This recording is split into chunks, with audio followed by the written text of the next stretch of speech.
So hey guys, how are you all? Welcome to. So we are back with a brand new movie on What If Naruto Had Lusty Harem with Kuroka in DxD movie, but before we start, be sure to subscribe to our channel and like this video.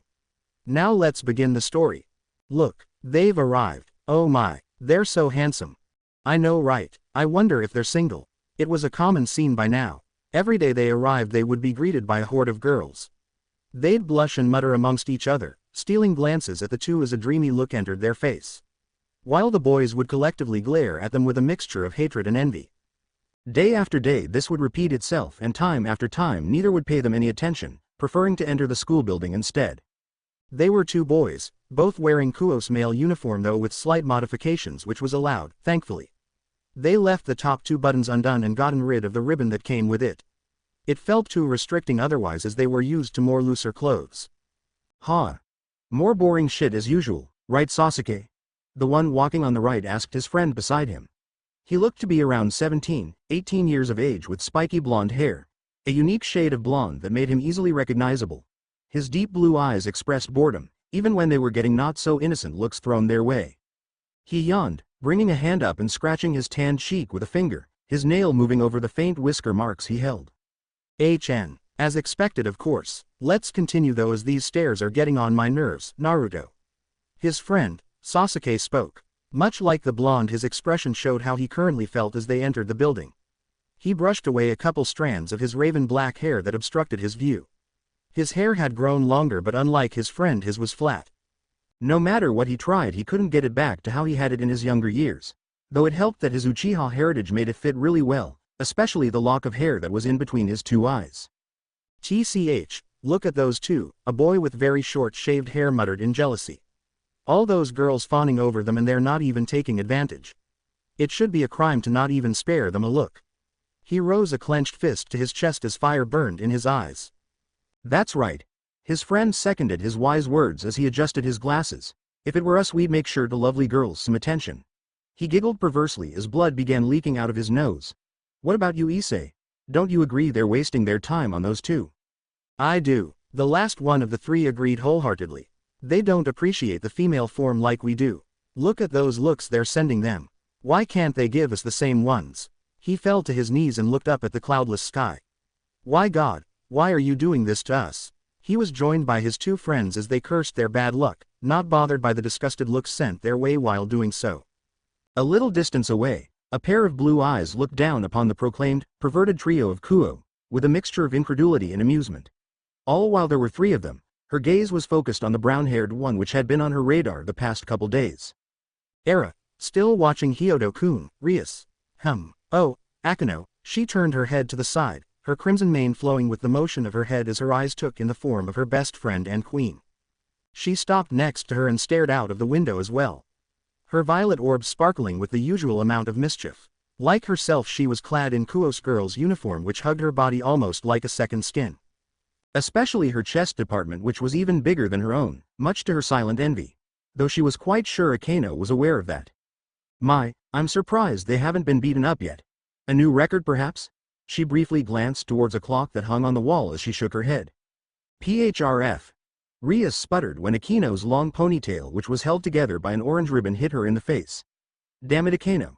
How many times do I need to tell you not to do that? Era. I have no idea what you mean, bucko. She blinked innocently, but Rias didn't buy it one bit. Though she didn't linger on it, instead shifting her gaze back towards the perverts who had gotten back up. Any ideas what sacred gear he might hold? Akeno asked, this time more serious as her eyes followed the trio walking towards the entrance of the school building. No, even Kaneko wasn't able to find anything out after spying on him for a couple days. Well, she did say it held a power reminiscent of a dragon. A dragon? Are you sure about that, bucko? It's a bit hard to believe, but Kaneko-chan hasn't made a mistake so far, so I'm inclined to believe her. Akeno hummed at her words as she turned around and slowly walked towards the nearby desk on which several files lay. Looking between them, she seemed to find something of interest as she fished out two from the stack.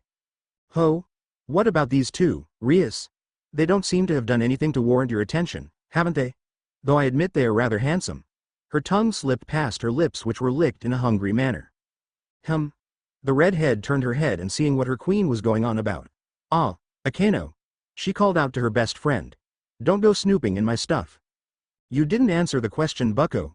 Already seeing how this was going since she could be as stubborn as herself, Rias sighed and ran a hand through her crimson mane as she came to stand next to her and look over the two files. Naruto Uzumaki Sasuke Uchiha, each of them read. It showed their picture along with basic information such as their name, address and their guardian, parent, which in their case was left empty. They shared the same address, but other than that there wasn't much useful information available. Tell me, Akeno, haven't you noticed anything strange about those two? Strange? Her queen repeated, blinking a few times as she tried to remember anything that would stand out but not coming up with anything. Other than their general lack of interest when it comes to school, which infuriates Sona since their grades are on the higher end. Not really, you have? Yes, Rias drawled out as she took the files from Akeno's hands. Both of them have higher energy reserves than average, but something tells me they're suppressing it. Also, I'm still not sure, but I could almost swear that I've caught their eyes change color on numerous occasions by now. Could it be some form of eye magic? Or even a sacred gear? It would explain their energy reserves being higher than normal. I'm not sure honestly. I've caught Naruto-san's eyes change from blue to gold a couple times, which was usually accompanied by a brief surge in his energy. Likewise, with his friend I've seen his ones change from onyx to red and purple. They looked really strange. Rias shook her head. Well, that's not important right now. For now I have my work set out for me on getting Kyoto in my peerage.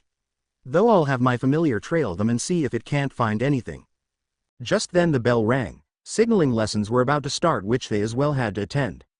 How much time has passed since first arrived here in this strange, new world? Days? Weeks? Months? All because of a mishap with a time and space jutsu moments after they had managed to seal Kagaya. At least there was some sort of consolation in that they weren't alone. Since neither knew anything about where they had found themselves putting their differences aside to work together and find a way back home. They tried anything they could think of. Reverse summoning didn't work. Trying to figure out Sasuke's Rinnegan dimensional portals wasn't giving them much more luck. He tried to ask the Biju for advice, but they were as clueless as them. So, with nothing else in mind, they decided to set out and explore the land they had found themselves in. It was a better option than to stay in one place while not advancing. They traveled for days at a civilian pace before finding civilization, immediately shocking them as well as they could see tall building that would put even a Megakure to shame. Along with four-wheeled machines that would be occupied with people, bringing them around.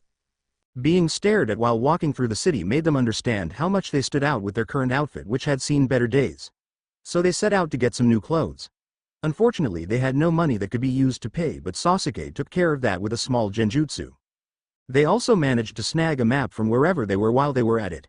And its content shocked them when it depicted an entire planet. It was huge.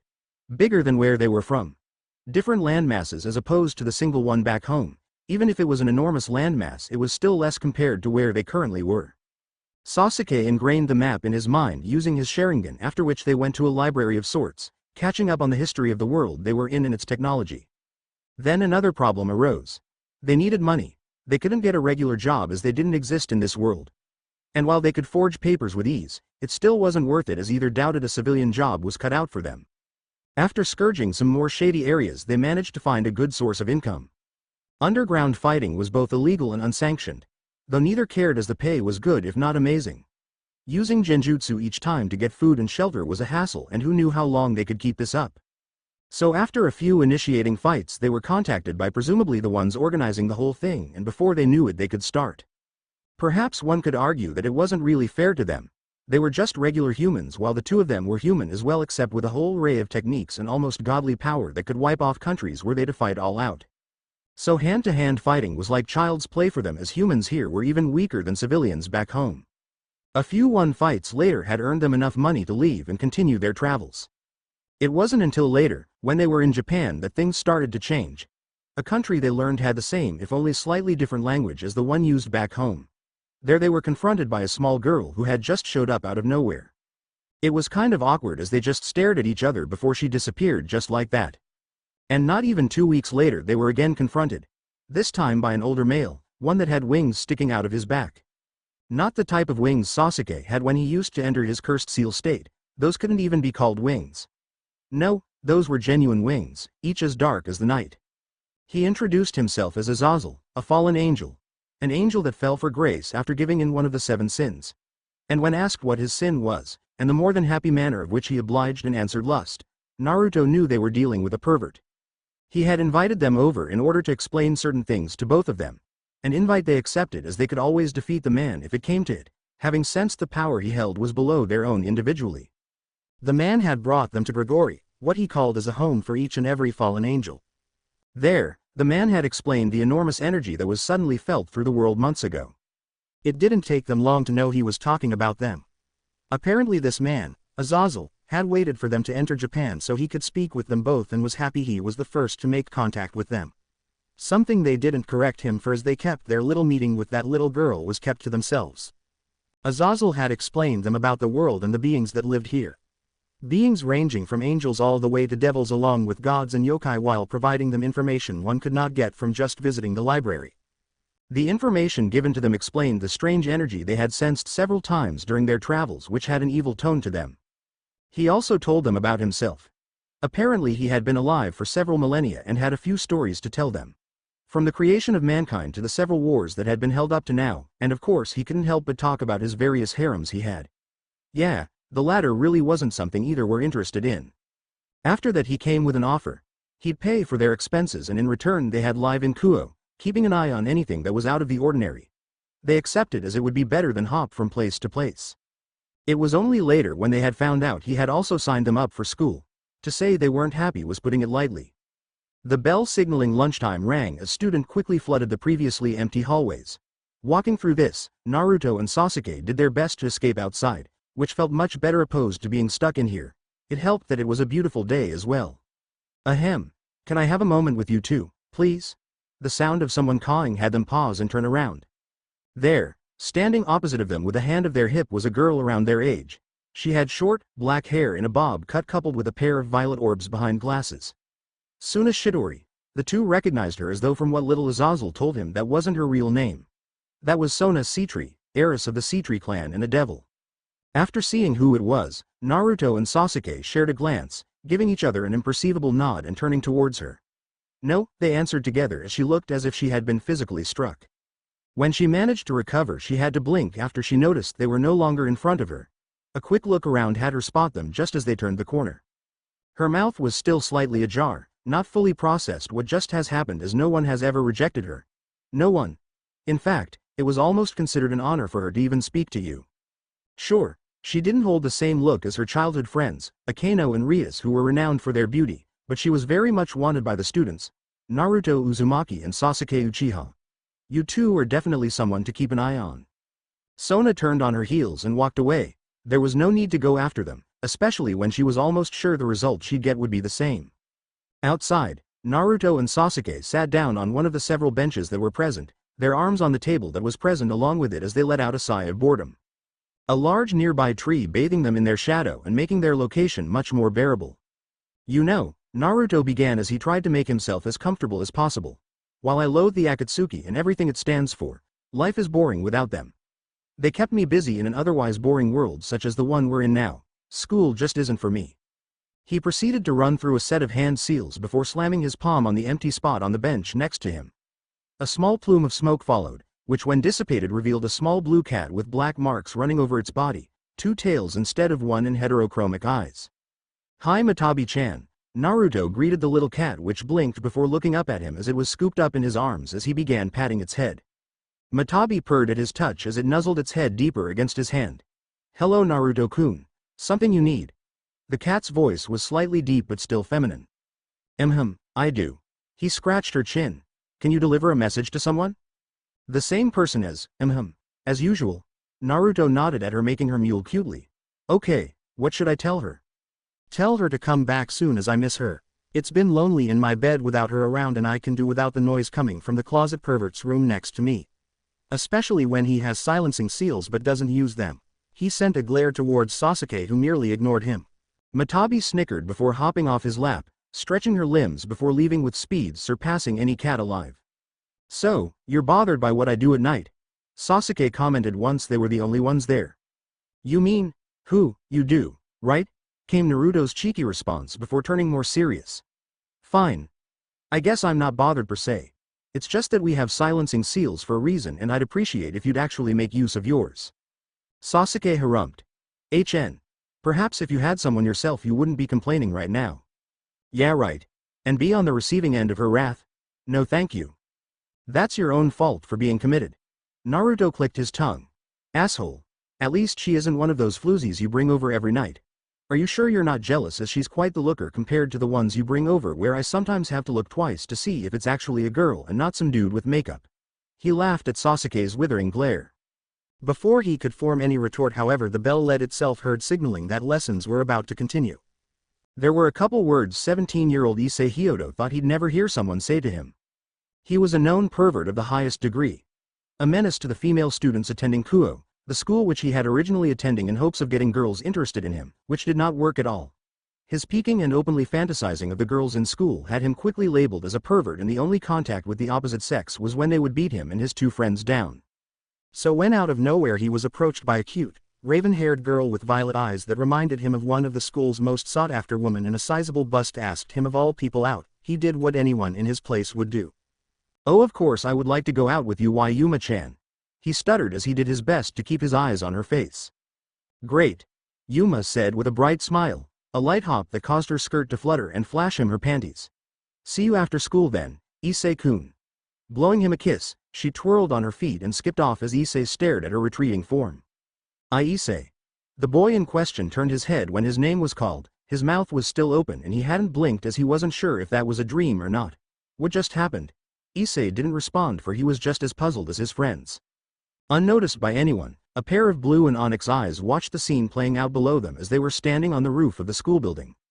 What a one-track mind he has. Naruto mumbled with a shake of his head, so focused on the girl's chest he didn't seem to notice the malicious intent she was poorly trying to hide. Hell, alarm bells should have started ringing when someone, especially a girl, actually wanted to speak to him on their own accord with the reputation he holds. Single quote, dot dot. Are you going to step in? Nah, I'll let him have his fun. I will send a clone to trail them though, just to see what's going to happen, even if I have my guesses. If anyone from Konoha would hear those words leave his mouth, they'd look as if he had just grown a second head. Sasuke himself had to admit that Naruto had changed a lot from the annoying loud mouth he used to be, who tried to save anyone and anything whether they wanted to or not. If I'm correct, that redhead, Rias, I think, has set her sights on the boy for some reason. Likely due to the power I can sense from him, as small as it is. Sasuke kept silent as he watched the three boys below him for a little longer, his enhanced senses easily picking up on what was being discussed, and refrained from groaning when it was useless dribble. Let's just go. I have seen enough. Sure, Naruto agreed as they left with a simple body flicker. A small silhouette could be seen as its paws pitter-pattered through the empty street, its hazel eyes darting around, gazing upwards at the full moon that illuminated the streets below. The small silhouette stopped when it was in front of a slightly larger than average, one-story home and marched towards the back of it. There, it tilted its head up and spotting an open window where it with cat-like grace leapt upwards, landing on the window sill. With the moon shining down on it from above, the silhouette revealed to belong to a small black cat, though one that had two tails as opposed to a single one. Shifting its small form slightly so it could peer into a large bedroom, being greeted by gray walls that had a large orange stripe running down the middle, it was rather empty aside from a bed, black dresser and a white with black outlined gunbai that hung above it, and small tomo were present on each side. A cat-like smile began to form when its hazel eyes when it landed on the figure that was sleeping in the bed, with the sheets only covering the person from the waist down. With a simple hop down from the window sill it was on, a glow began to encompass the black cat in its form gray. When the glow died down, in place of the cat now stood a beautiful and alluring young woman, naked as the day she had been born. She had pale, unblemished skin that held the illusion of glowing in the moonlight. Her hips swayed as she sauntered over to the bed, brushing back a couple strands of her raven black tresses.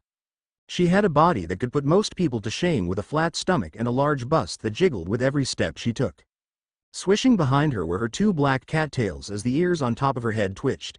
She wetted her dry lips with her tongue as she stopped in front of the bed, her eyes taking in the male lying there, a hungry glint present as she eyed his muscled physique, which slowly melted away and was replaced by a fond and loving smile as she remembered all that he has done for her. Kuroka? Naruto called out to her as she laid lazily on her stomach, bored out of her mind. Yes, she looked at him with a cute tilt of her head, and he swallowed as he tried to refrain from wandering his eyes downwards.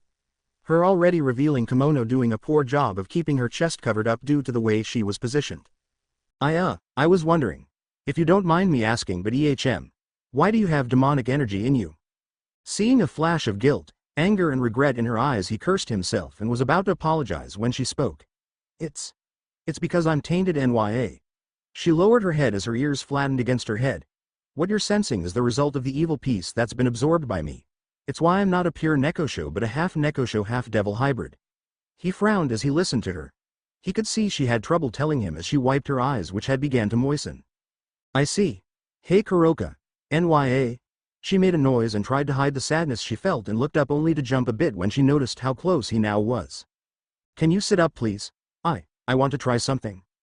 Confused and unsure, Kuroka contemplated on complying or not before going with it. His warm presence and disarming smile caused her to trust him as she sat up and he sat down next to her. She wasn't bothered by the amount of skin she showed, but her cheeks gained a light blush when she felt his fingers trail over her skin. What are you doing? Kuroka didn't get to finish as her senses were overloading with the tremendous amount of power coming from the blonde, more specifically his right hand, which was now glowing golden. Chakra, she realized what it was with awe. It felt pure, unlike anything she had felt before. It also felt safe, like the comfort of a parent. She had dozens of questions she wanted to ask, mainly how he could use this source of power as only yokai were capable of using. But she wasn't given the option as with no warning he pushed his hand inside of her. So shocked was she that she didn't move or make a sound as it happened. In fact, instead of pain she expected, she felt comfort, feeling more rejuvenated than ever before. She scrunched up her face and stared up at him when she felt him grasp something, after which he slowly retracted his hand, which was now closed. He kept his closed hand against her skin, and for a moment, it had to be less than 5 seconds, her entire body was covered in some sort of golden cloak as she felt a foreign energy shoot through her body, unknowingly purging her of demonic energy that was mixed with her chakra. What was that NYA? She demanded as she sent him a confused glare that was more adorable than anything. Naruto didn't reply with words as he retracted his hand a bit more before opening it as she gasped. There, held in the palm of his hand, were 2 very familiar to her chess pieces. They were a bit mutilated, but she knew what they were. How? She stammered as she looked at him with disbelief shining in her glistening eyes. Her bottom lip trembled as she was trying to understand what he had just done. He had done what she, and many others, thought to be impossible. Remove the evil pieces from her body, the source of the tainted power. That is a secret, Kuroka. He sent her a cheeky smile that had her pout before sending him a beautiful smile that actually had his breath hitch. Single quote. Thank you, she said softly as she realized she was a full Nekosho once more. She had never mentioned it, but she was proud of her Nekosho heritage. She had only accepted to be turned into a devil so she could take care of her younger sister, a decision she regrets to this day as her little sister hated her now. Kuroka forced those depressing thoughts away as slowly a sensual smile formed on her face, and before Naruto understood what had happened, he was now sitting on the sofa as Kuroka had put herself on his lap, her lips pressed against his own as she held his head in place. Now, Naruto was not new to affection from the opposite sex, having lost his V-card a few months back when he was out with Sasuke of all people. Apparently everywhere aside from Konoha he was considered quite handsome. However, he was still surprised by Kuroka's action as she's a very beautiful and attractive young woman, and he'd be lying if he didn't feel lust towards her from the moment they had met. Her flirty nature didn't help as she was a massive tease.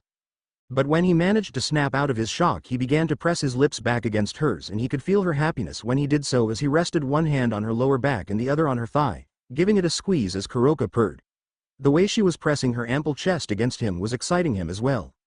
Their kiss was interrupted when the door opened as Sasuke entered before stopping in his tracks when he saw Naruto making out with the catgirl they had been introduced to not too long ago. Sasuke simply grunted as he made his way past them and went upstairs. Naruto stared at his retreating form before his head was turned around courtesy of Kuroka, she initiating another kiss. She liked the sensations even if she was new at them. It may come as a surprise to anyone given her flirty nature, but this was her first and second kiss, and she hoped there would be many more to come, with this blonde in particular.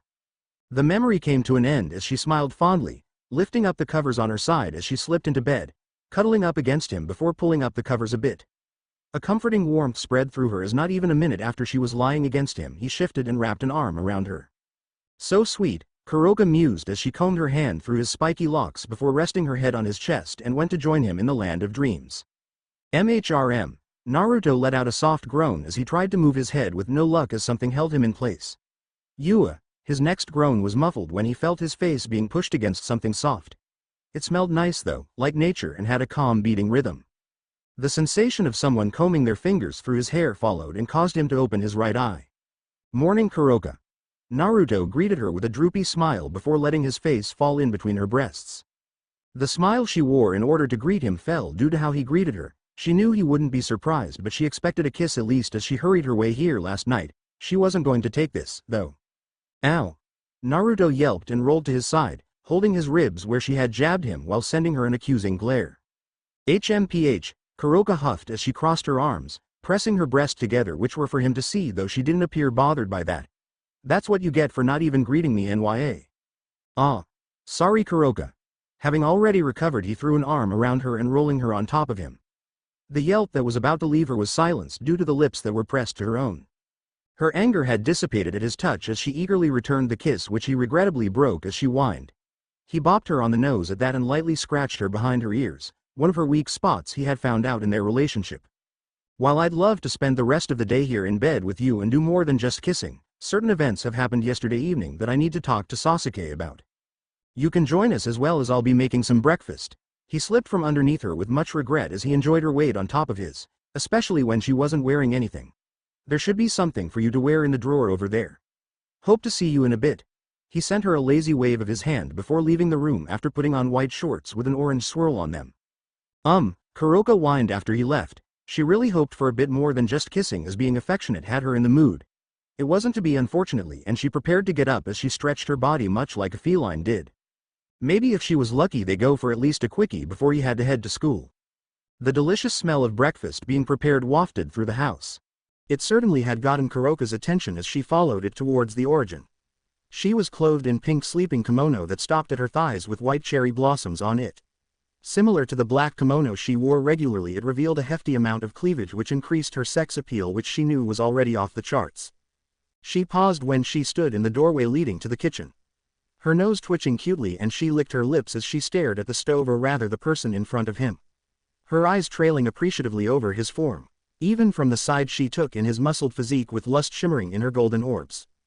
Oh hey Kuroka, I'm almost finished with our breakfast, he told her without taking his eyes off the eggs that he was baking. A hum left her lips as she sauntered over, a sway in her steps which was added with natural grace.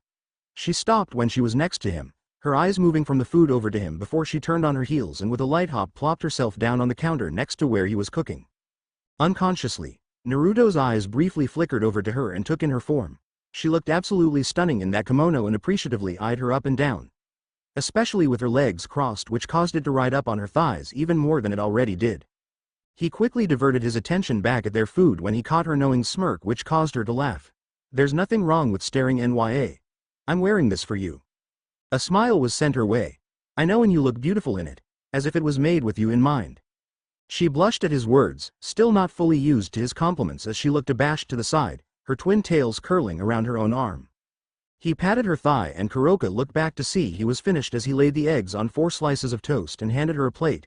She took it with a soft thanks and dug in with him as Naruto leaned against the counter with one hand holding his plate and the other his toast. They ate their breakfast in relative silence that was filled by the other's close proximity, which was then broken when Sasuke waddled into the room. His hair was disheveled and he looked half asleep. Guess someone had a wild night. Naruto mused as he could see distinct stretch marks on Sasuke's back. A grunt was Sasuke's response as he opened the fridge and retrieved something to drink. You know, Naruto began, if you keep this up I wonder how long it'll take before you end up with a disease or something. The offhanded way he said those words had Kuroka choke on her toast and earned him a glare from his friend. Come on, don't look at me like that. I wonder what Sakura would say with her whole crush on you she still has. Sasuke shrugged his shoulders as he took a sip of orange juice. Why should I care what she thinks? I never showed her any interest, the opposite actually, but she's still stuck up on me. I dunno. It just seems she never moved on, you know? Despite both your attempts to kill another. Kuroka listened in with interest as she rose an eyebrow at that comment. It was always interesting to learn more about her boyfriend's friends and the people where he's from. He had not long into their relationship revealed more about who he is and where he's from. It was certainly a shock to her that there existed another, dimension which was inhabited by chakra using humans who could fight and defeat high-class devils. The fact that he and his best friend were the strongest ones where they're from made her wonder just how strong they were. He had already done the impossible by cleansing her and removing the evil pieces from her body, and the power she had felt at the time was already overwhelming. You're not one to talk in the first place. Sasuke bit back. Huh, what's that supposed to mean? Sasuke clicked his tongue and sent him a disbelieving stare. Don't tell me you don't know. Seeing his friend still being as clueless as ever, he sighed. You really are an idiot. How could you not notice Hinata's crush on you? I'm sure the entire village knew. Hell, even I did, and I haven't even interacted with her once. Naruto blinked a few times before his eyes widened. Hinata likes me, but why? I don't even know her. How can she like me? Aside from that one time during the Chunin exams when we were younger, I don't recall ever interacting with her. Don't look at me. I don't even know what she sees in you. He inclined his head towards Nekosho, causing her to narrow her eyes and hiss at him as she held his arm possessively in hers. HMPH. You're just jealous, NYA. You wish you had someone like me. Sasuke looked her over before scoffing and averting his eyes, his actions speaking louder than words, and Naruto let out a short chuckle as he spun around and embraced Kuroka. Pressing her up against him, he locked his arms around her, and in response Kuroka intertwined her own legs around him. She purred contentedly as his warm presence surrounded her. So potent was his chakra that she could sense and experience it without him even doing anything. She was sure if he was ever going to visit Kyoto, any yokai there would worship him, especially with his unique form of senjutsu, which was incredible. Whatever. Did anything happen to that pervert from school last evening? Sasuke asked in an attempt to change the topic at hand. He succeeded as Naruto perked up and turned around while still carrying Kuroka. Something did in fact happen with him. The Gremory reincarnated him as he got stabbed by his date. My clone saw it happen. The girl he's with revealed herself to be a fallen, after which she rambled about a sacred gear he had. The pervert didn't even attempt to dodge, waited engrossed in the fallen. He gave a slight shake of his head. Anyway, she left him for that, after which the Rias or whatever her name is appeared and reincarnated him. Which ones did she use, NYA? Pawns, he answered Kuroka. At least it should be, as she used quite a lot of them on him. She appeared surprised though, so she may not be aware of what sacred gear he holds. Must be a powerful one then, NYA. Seeing their looks that asked for more information, Kuroka elaborated. The amount of pieces required depends both on the king's power and the person that's about to be reincarnated. In this case, since you said he has an abysmal amount of power and those from the Gremory have a higher than average amount of demonic energy, it normally should have taken a single pawn. This can change, however, NYA. If the person in question has a sacred gear, more pieces may be needed. Likely the pervert, as you two are calling him, has a very powerful sacred gear. Guess Azazel's suspicions were warranted. You think she let him die on purpose? Naruto nodded quickly. Yeah, it had to be. She literally appeared the moment the fallen was no longer in the vicinity and he was still bleeding out. Wouldn't be surprised if it's to make him feel indebted to her. Quite manipulative, if I say so myself. That girl has my little sister in her filthy claws. Kuroka hissed in contempt and unconsciously dug her nails in Naruto's back, who let out a grunt. HNRG. You know, if you bring her to me, I can likely do the same to her as I did to you. He enjoyed the way her eyes widened. I mean, I can likely do it myself, but I'm not sure about taking on the entire underworld, mainly those two Satans I've heard about. Though it'll likely happen anyway when they find out that I'm capable of turning a reincarnated person back. Silence reigned for a moment in the kitchen after he spoke, which was broken when Kuroka leaned in and whispered something into his ear. A small shiver ran through his frame from her warm breath that tickled his ear, followed by a light hiss when she nipped his earlobe. I don't mind. Naruto proceeded to turn towards Sasuke as his fingers were clawing into Kuroka's back in a pleasurable manner. I'm skipping school today. Something much more aligned to my interest has come up and school's boring compared to it. Before Sasuke could form a reply, Naruto walked out of the kitchen and towards his room, leaving him alone to sigh. It was obvious what his friend was going to do back in his room with his girlfriend. With a shrug, Sasuke figured he could skip today as well as nothing of interest was happening. He'd be better off contacting Azazel to discuss yesterday's events, informing him that one of his people killed a person of interest. Sasuke. A feminine voice rang out from the direction his bedroom was located. He spared the cell phone that laid in the living room a glance before he scoffed and made his way towards his own bedroom. Azazel could wait. He'd likely admonish him for passing up a girl in order to speak to him anyway. Well, at least one of you has their priorities straight, Azazel commented offhandedly as he sat laid back in his seat, his eyes watching the double S-ranked stray devil Kuroka nuzzling the blonde whose lap she was sitting on. It was a bit past noon and Kuroka was wearing her usual kimono, and Azazel couldn't help but appreciatively take in the Nekoshu's creamy thighs that were on display due to the way she was positioned. He would love to bed one of the last Nekoshus after he had laid his eyes on her when Valley had brought her to Grigori, but she had quickly called him a disgusting old man, had made sure to keep distance between them. Sasuke was sitting on the couch 2 seats away from them, his arm resting on a closed fist. But to get back to your earlier question, you'd be correct with your assumption in that you won't be left alone if the devils find you're able to revert their evil peace system. They'll probably hunt you down and cut you open if they got their hands on you, to be honest. Though, that's not the reason you've called me here, correct? No, it's not. Sasuke spoke as he straightened up in his seat, his onyx eyes boring into Grigori's leader. We want to inform you that one of your people, a girl, killed a sacred gear holder who is now under the servitude of the Gremory girl that attends school here. Yes, that'd be hold on. Did you say kill? I told them to monitor him, not kill him until I figured out what sacred gear he holds. Azazel looked surprised, but Sasuke wasn't sure if he was faking it or not. While usually he had a good idea if one was lying or not, the man sitting opposite to him was thousands of years old and it would be foolish to assume it'd be that easy with him. She killed him. Ask Naruto. He had a clone watching when she struck him down. He even watched him be reincarnated, and according to what we came to understand from Kuroka, whatever sacred gear he has is a powerful one. Mind elaborating? Sure. Naruto was the one that answered as he swatted away one of Kuroka's hands that began wandering too much downwards. The pervert, who's the one that's reincarnated, has probably some of the lowest amounts of magical energy I've sensed here. And after Kuroka gave a short rundown on how the evil pieces worked, his sacred gear has to be a strong one, as I saw her use pawn after pawn. I dare to say she used all 8 on him. Azazel hummed as he rubbed his chin with his fingers, mulling over what he had just been told. That is concerning. First that comes to mind is that the boy has a Longinus. If that's the case, regardless of his current state, the devils have gained a powerful new piece. He began to think, remembering all of the known Longinus users. He knew 3 of them, of which 2 were good acquaintances and 1 was his student. He was aware Regulus Nemea was held by a member of Cyroorg Bale's peerage. That left 9 more he was unsure of. Though some of his spies reported that Dimension Lost was in possession by a magician, so 8 if those rumors were true. Was there anything you might have sensed from him? Depending if you have, it'll make it easier for me to identify which sacred gear he may have. URHM. Scratching his head, the gears in Naruto's brain began to spin. Yes, I recall a strong aura originating from his left arm. It was dormant but still massive. Well, that made it easier for him and Naruto. Kuroka and Sasuke watched Azazel's violet eyes light up before wincing. It seems you have an idea on what it might be, Sasuke stated and received a nod. Indeed I do. I had my suspicions as to what sort it could be, which is the reason I had some of my people sent after him in the first place.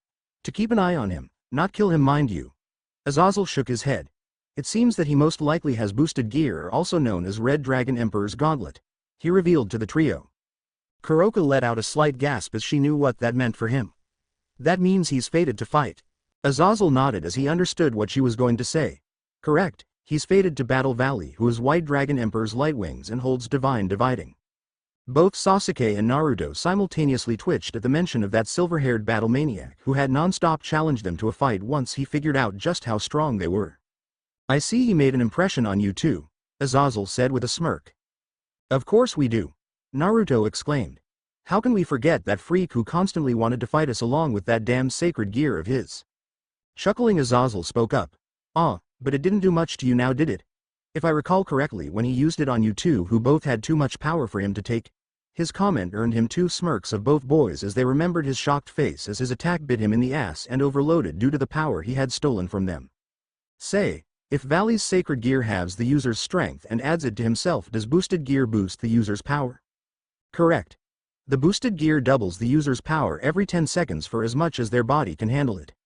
At this, Naruto and Sasuke exchanged looks. That's a powerful artifact, no doubt. Doubling your power every 10 seconds. If it were to fall in the wrong hands, it would be catastrophic. What are you planning?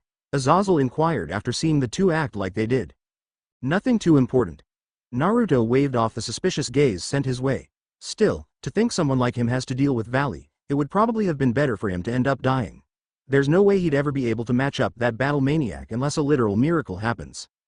You think Valley will be disappointed when he sees him? For sure. Naruto instantly replied to Sasuke's question. The battle between Divine Dividing and boosted gear holders are said to be legendary, but I think this one will end up as a disappointment.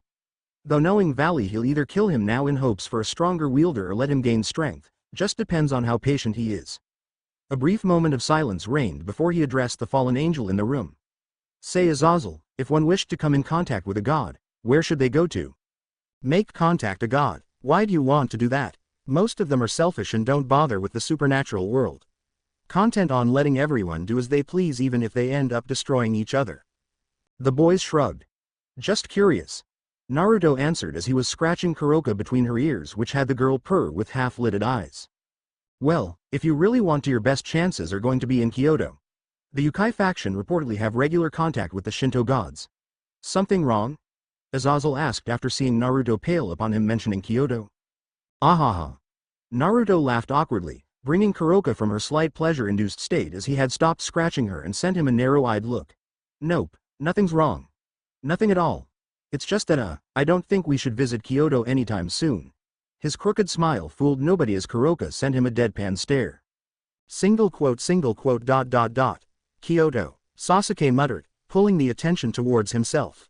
A smirk unnoticed by anyone aside from Naruto formed briefly as he purposely ignored the pleading look on the blonde's face that begged him to shut up. Hey Naruto, isn't that the place where you ended up sleeping with that blonde woman? Yusaka, I think her name was.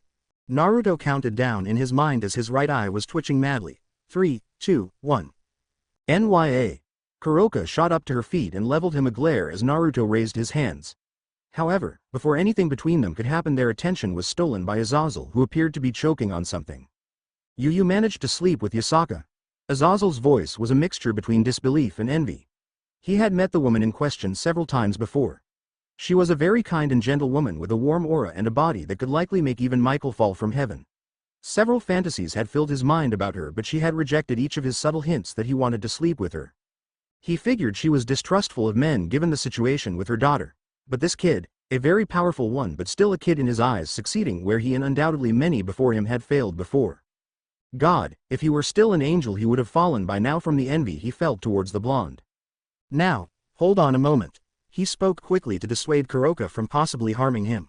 First of all, that was before you and I got together. He looked at the Nekosho, whose anger seemed to have lessened but was still somewhat there. And it was a one-time thing. At least it was supposed to be. Azazel seemed to understand what he was implying as the man's eyes began to widen. Don't tell me. He fumbled over the words he was trying to find, but from the expression on the blonde's face he knew where this was going. You're telling me you ran out on her since she wanted more? Yes, Naruto answered softly as he looked down at his lap with shame. I don't know if I should pity you or curse at you for ditching on who has to be one of the hottest women currently alive. I prefer pity. So I assume you can see why I wish to keep my distance from Kyoto. I indeed do. Still, it's the best option if you wish to come in contact with any gods. You can beg for forgiveness with Yusaka while you're at it. Naruto let out a long groan as he hung his head. I guess we have not much a choice, do we? Not really, no. Hold on, NYA. If you're going to Kyoto, I'm going with. I don't trust her to leave you alone, NYA. Sure, figured you'd say that. Guess that's all, Azazel. Been interesting talking to you again. Haha, been nice catching up to you too as well. I mean 3. He corrected himself when Kuroka glanced over to him. So, Naruto began once Azazel had left and looked towards his girlfriend. Are you, still upset? Me, NYA. Perhaps, should I be? He paused with answering when he spotted the overly sweet smile she wore and gulped. No, letting out a hum. Kuroka leaned in and pecked him on the cheek. I forgive you if you take me out today. He blinked. Really? Yep. That easy. All right, just tell me where to. No, I'll leave that to you. I want it to be a surprise, NYA. Oh, okay. I'm going to look around then. Later, he gave her a quick kiss before jumping to his feet and heading upstairs to refresh himself. HMPH, he's whipped. Sasuke couldn't help but comment as he watched Naruto leave the room. This is why I don't do relationships. Peef. Kuroka looked as if someone told her a good joke. You sure it's not because you can't find someone to put up with you for more than a few hours? Sasuke looked taken back by her words. When he was about to retort, Kuroka was no longer there, leaving him to brood by himself. Kuroka smiled beautifully as she entered her current residence. A couple steps in, she twirled on her feet, her raven tresses flowing behind her as her smile was directed at the blonde who followed in after her. Naruto was wearing neat but casual clothes that consisted of a button-up dress shirt with over it a white jacket that he left open which had 2 orange stripes on each sleeve. Blue jeans and white sneakers completed his look as he ran a hand through his blonde locks. Am I forgiven now? He asked Kuroka as he neared her. He had done what she wanted from him and more. He took her out for dinner in one of Kuoh's more expensive restaurants. Glad that money wasn't really an issue afterwards, he took her for a walk through the park and certain paths that he knew brought out the beauty of the city. Nodding her head, Kuroka closed the remaining distance between them before jumping at him.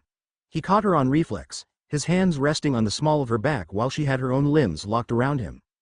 You are Nya. She hadn't felt as happy as she was now in some time. Though, and here her smile morphed into a more sinful one as her nekosho features made themselves known, her tails brushing against his arms.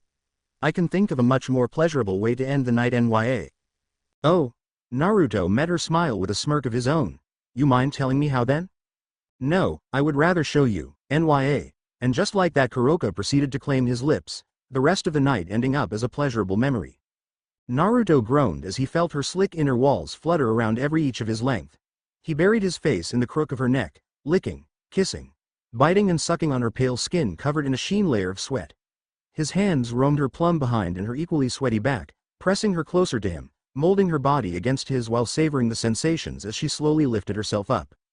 The way her walls were clinging onto him with each lift of her lower body, unwilling to let go before slamming down halfway. Naruto, Kuroka cried out when she felt him sheathed inside of completely once more. Her voice was a bit hoarse from the constant moans and cries that had left her.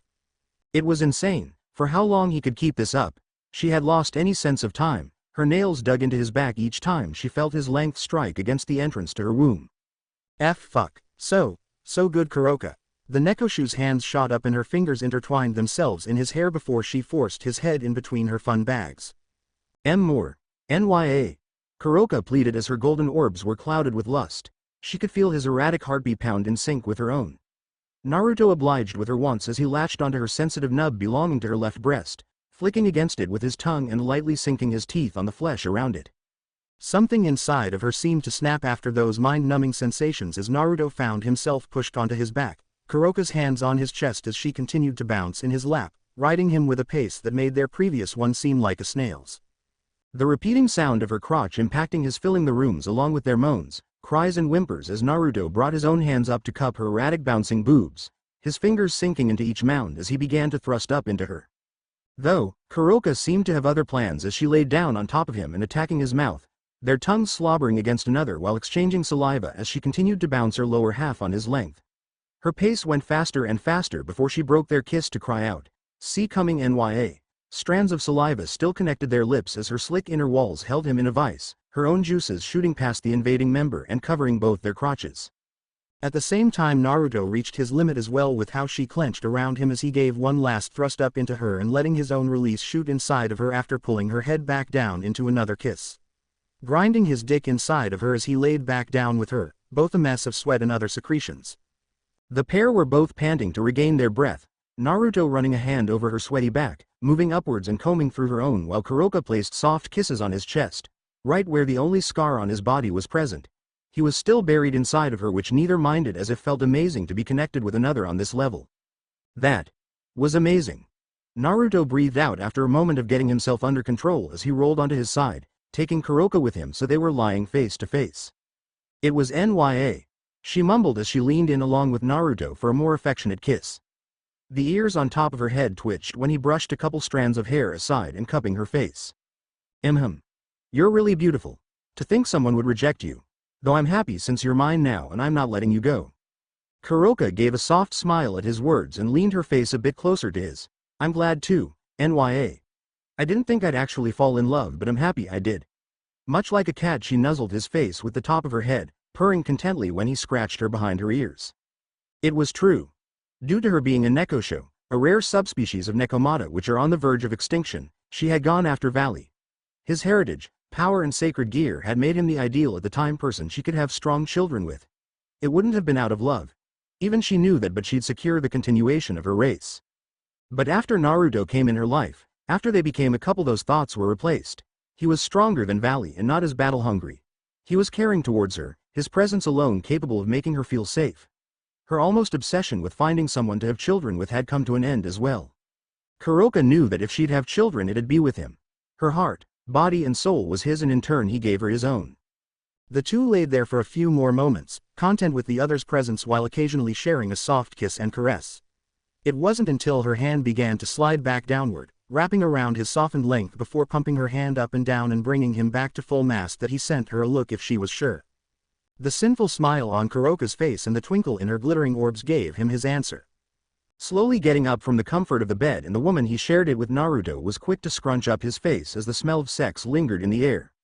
He stretched his limbs, a satisfying popping sound making itself heard as he walked up to the closed window and pulled it open, taking a deep whiff before turning around and pausing as he took in Kuroka's form.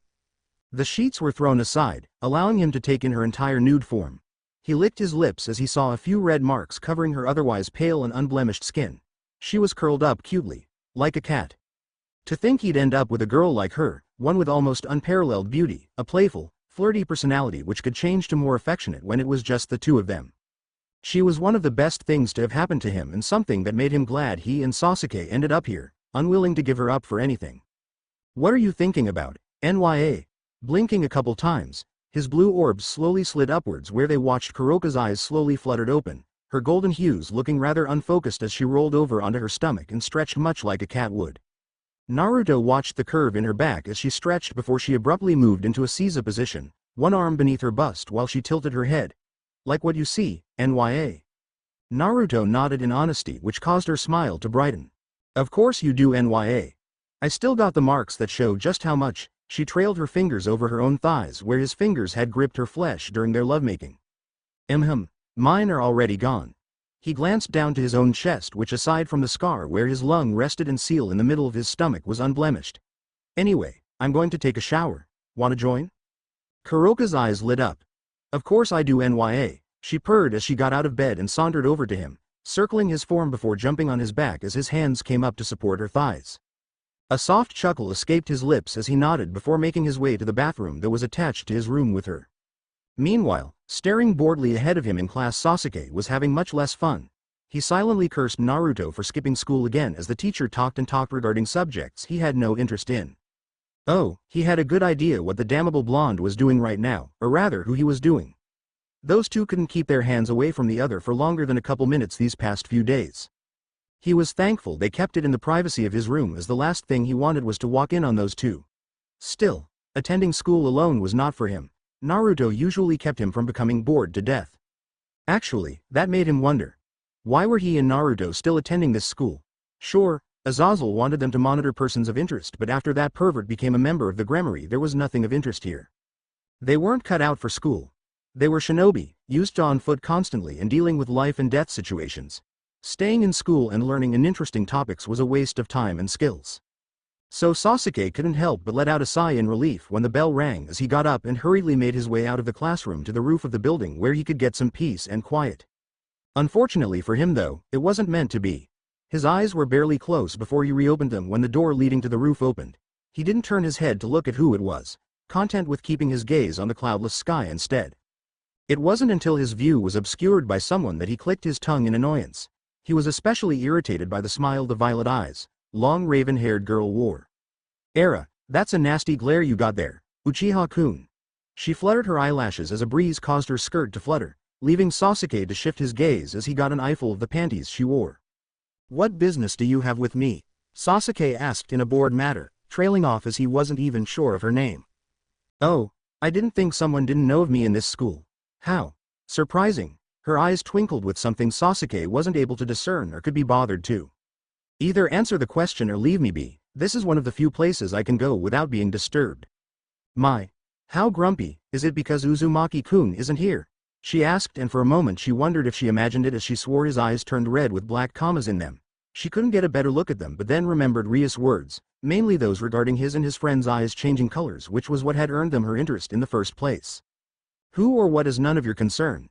Are you actually here for something? If not, then don't bother me. I have enough dealings with fangirls and appreciate not having another one." Much to his ire though, she instead opted to sit down next to him. There was no point in complaining. Sasuke could already see that, but as long as she stayed quiet he could live with it. Cuddled up against each other were Naruto and Kuroka, the Nekosho letting out content purring noises as she was being pampered. She still wasn't fully used to this change of life. Going from being on the run constantly, hunted and wanted without any sort of safety, to feeling secure and comfort, loved and knowing fully well he would have her back always. "Hey Naru, do you have any plans next?" He paused his petting of her head at her question. "Oh, I might. It depends really. Sasuke and I need to visit Kyoto sooner or later, and I think the former is preferred. I'm just wondering how to go about it, since I doubt we'd be welcomed with open arms due to," He trailed off, but Kuroka seemed to understand given the sour look on her face. Yes. She hissed as her nails dug into his arm. You slept with that foxwoman who is also the leader of Kyoto and left without saying anything. Yeah. One of my more dumber decisions. Indeed NYA. Only second after not telling me of your relationship with her. Chuckling, Naruto rolled his eyes as he went back to patting her head. Of course Kuroka. Shortly thereafter they heard the door open and slam shut, followed by Sasuke entering the living room and plopping himself down on the nearest sofa as a groan left his lips. Hard day NYA. Sasuke nodded his head. More than usual, Naruto asked. Well, given that I was constantly bothered by one of Gremory's peerage members which in turn resulted in muttering about me and more glares than usual, then I'd say so. Ouch. Yeah, I can see that. But who from her peerage bothered you? Uck. Her name escapes me, but it's the dark-haired one, you know, the one who's always around her. Ah, her. That must have sucked. She seems the type that's stubborn, where no does not actually mean no. Hey, that was the case today actually. Was trying to enjoy the quietness on the rooftop when she joined. Yikes, you have my understanding. If you want, I was just talking with Kuroka over this, but we could take some days off and head out to Kyoto. It will have to happen sooner or later and I have no interest in school now or... well, ever really. The couple years we already did is more than enough for me. That's fine with me. When do you want to leave? Naruto huffed as he took on a thoughtful expression. Not sure. Guess it somewhat depends on how we want to go there. We could easily head out now and be there in a couple minutes, faster even if we run or take a long time using trains and such. Tomorrow. I'm too tired to do anything. Oh, alright. Kuroka and I have plans of going out tonight, but I take it you'll stay here. Sasuke nodded. Yes, I'll see if I can order something to eat. Probably will go to bed early as I'm not in the mood for anything.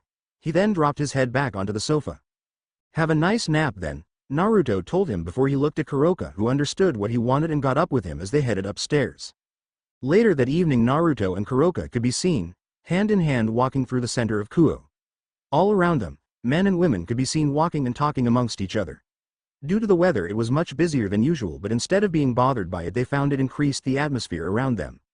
Kuroka's kimono, as much as she loves it, wasn't really fitting for it was too revealing. Even now with more casual clothes she still garnered plenty looks while Naruto recipient of envious glares. Then again, the purple skirt, beige stockings, a light purple top which hugged her chest tightly and leather jacket she wore over it made her really pretty and appealing.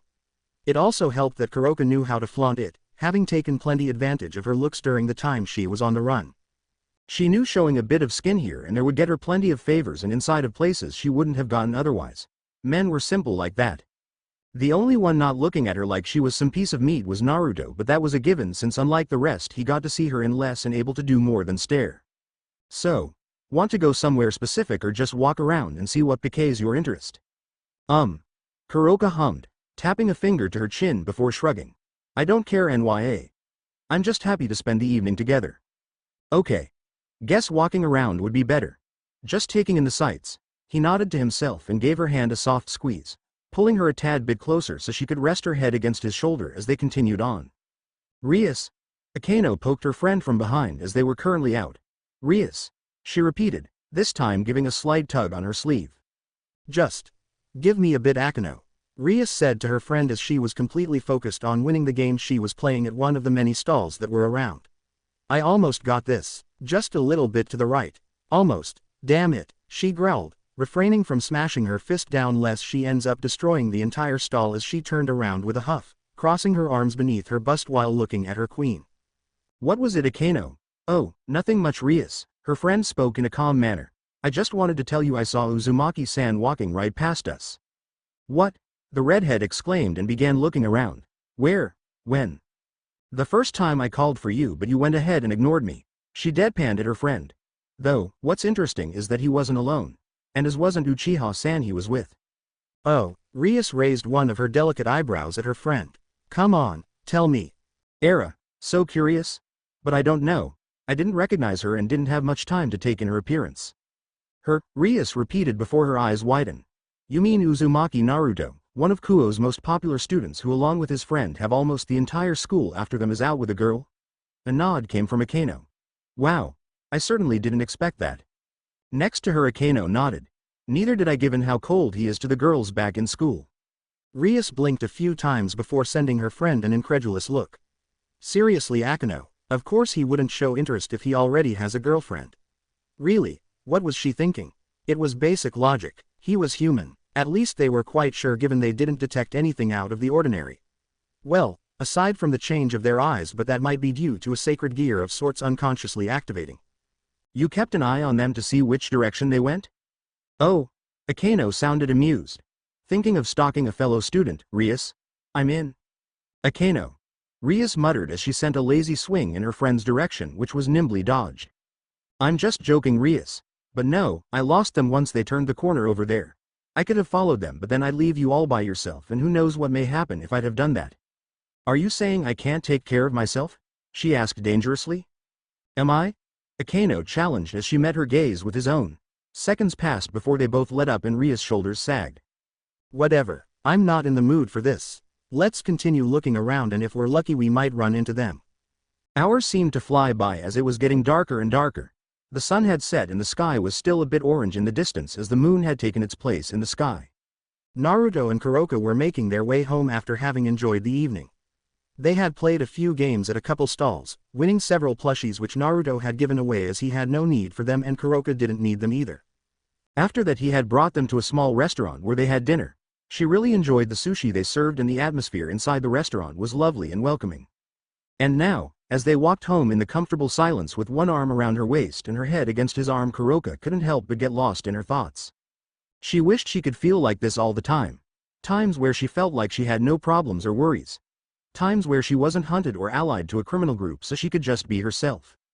It was not to be, however, as life had dealt her a bad hand. Or good. Kuroka mused in her head as she glanced at her companion from the corner of her eyes. Yes, her life had taken a turn for the better ever since she had met both Naruto. She felt herself free of her burdens when she was with him. That everything would be okay as long as he was nearby. It helped that he had a warm and inviting aura that welcomed her in. He had removed the evil that had stained her and in turn she had given him her heart. A decision she had not regretted ever since. As if to reaffirm her thought, she pressed herself close against him, inhaling his unique scent as she felt him kiss the top of her head where usually her cat ears would be. Nearing their place of residence, Naruto came to an abrupt stop, pulling her from her thoughts as she sent him a curious look. Naruto felt almost overwhelmed by the amount of negative energy he could feel. Following it, he could feel it originating from what appeared to be an abandoned building. He squinted slightly as the fact that it was getting dark made it harder for him to see what he was looking at, so he turned to his girlfriend. Kuroka, what is that building over there? He asked the Nekosho, who had better eyesight than he did without enhancing it with chakra. Gazing at where he was looking at, she spotted the building, or more specifically a church. It's a church NYA.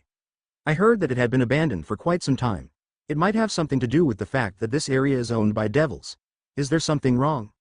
I want to say there is. I can sense emotions and the amount of negativity coming from there is. Well, a lot. He kept his stare on the building.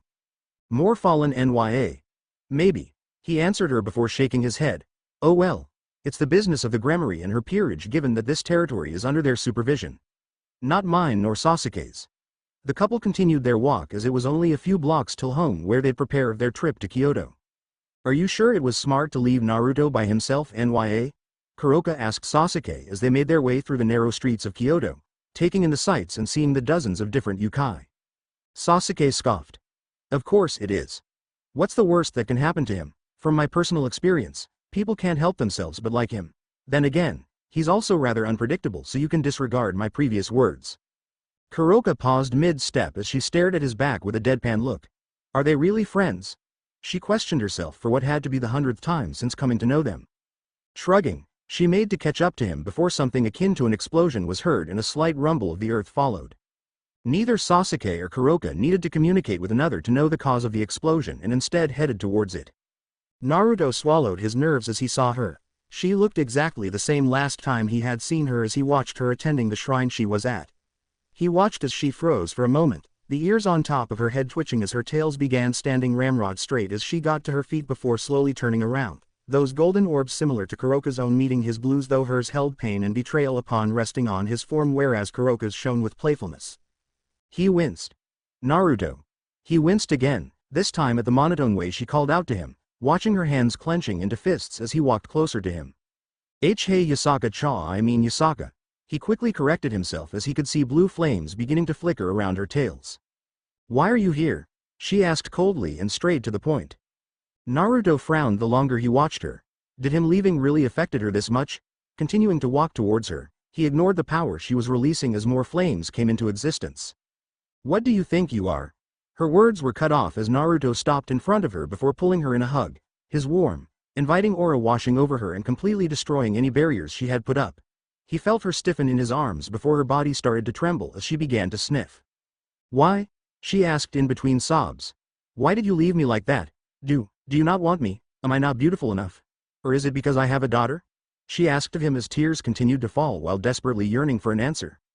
Naruto kept silent as he held her, moving one hand up and down her back in a comforting manner before breaking the hug and moving one hand up to her face to wipe away some of the tears. It's not that, Yasaka. You are beautiful. I go as far as to say the most beautiful woman I've seen, and anyone would be lucky to have your affection. You having a daughter doesn't bother me at all. Then why? She asked once more but louder. You're the first person I've shown interest in since Kunu's father, but why do you reject me? She almost cried again but fought it down in hopes for an answer. Kuroka will understand. He reasoned with himself as he cupped her cheeks, making her look longingly up at him before leaning down and softly pressing his lips to hers, making her eyes widen before they closed as she pressed her lips back as a spark ran through her body. When he broke the kiss, he saw her stare at him with an expression so much like one Kuroka held and he still wasn't fully used to. The reason why I left so sudden was because staying here would endanger you and Kuno. She looked confused, so he elaborated. Sasuke and I, the dark-haired one I was with, we're not from around here and have attracted the attention of very powerful beings. Staying here would have brought unwanted attention to you, your daughter and your faction, and I wasn't going to let that happen. I know I should have at least said so, but there wasn't enough time. Who? Ophis for one. He answered, and Yasaka's eyes widened at the name he dropped, a fitting reaction since it's not every day one speaks of what's considered the strongest being in existence. She has taken an interest as Sasuke and I and is adamant of the two of us joining whatever group she has. She wouldn't accept no, and if she finds out we have some sort of relationship, I wouldn't put it past her to threaten to harm you or Kuno for my cooperation. He looked at her with a warm smile as he played with the ears on top of her head. Perhaps if it calms down we can maybe see if it can work out. Yasaka pulled him in a tight embrace. I would love that, but I have a question for you. Go ahead. Why do you smell like Nekomata? Naruto paled as her hold on him tightened. That's because I'm currently in a relationship with one. She's a Nekosho though, not a Nekomata, and I'm sure you have heard of her. He raised an eyebrow as Yasaka was oddly silent. Why Yasaka? Her grip lessened, but before he could ask what's wrong she smashed him into the ground, hard enough to crater the ground beneath them as he laid there on his back while groaning. Ugh. I guess I deserved that. You did. Yasaka told him with a nod as she felt satisfaction from having done so. Naruto-kun nya. Kuroka called out to him as she ran past Yasaka and got to her knees as she proceeded to see if he was hurt. Ehehe. I'm fine, Kuroka, honest. Not to mention that I've suffered through way worse and I had this coming. Even so, he still took Kuroka's outstretched hand as she pulled him to his feet. So, are we good? He asked Yasaka while scratching his cheek. The vixen nodded. We are. Now, I take you came here for something else as well? Yasaka looked them over before stopping on Kuroka, who smiled nervously at her. While she no longer had any evil pieces inside of her, she was still labeled as a sulfur monosulfide ranked criminal by the underworld. Though knowing Naruto was on good terms with the Yukai leader eased her worries somewhat. Naruto had noticed his girlfriend tensing up and put a hand on her shoulder as his aura made her at ease while he gave an awkward chuckle. You got somewhere we can talk? Raising an eyebrow at his question, she nodded nonetheless. I do. If you follow me, I'll lead us to where we can converse in private. Yasaka turned around and started walking. Naruto eyed her for some seconds before he shook his head and followed after her, motioning for Sasuke and Kuroka to follow. Yasaka led them to the more personal area of the Yukai Palace, the one where she lived with her daughter. It was still a bit familiar to Naruto as she had brought him here those months ago where he officially became a man. The four of them were currently in the living room, Yasaka having sit down in one of the chairs while Naruto made himself comfortable on the couch.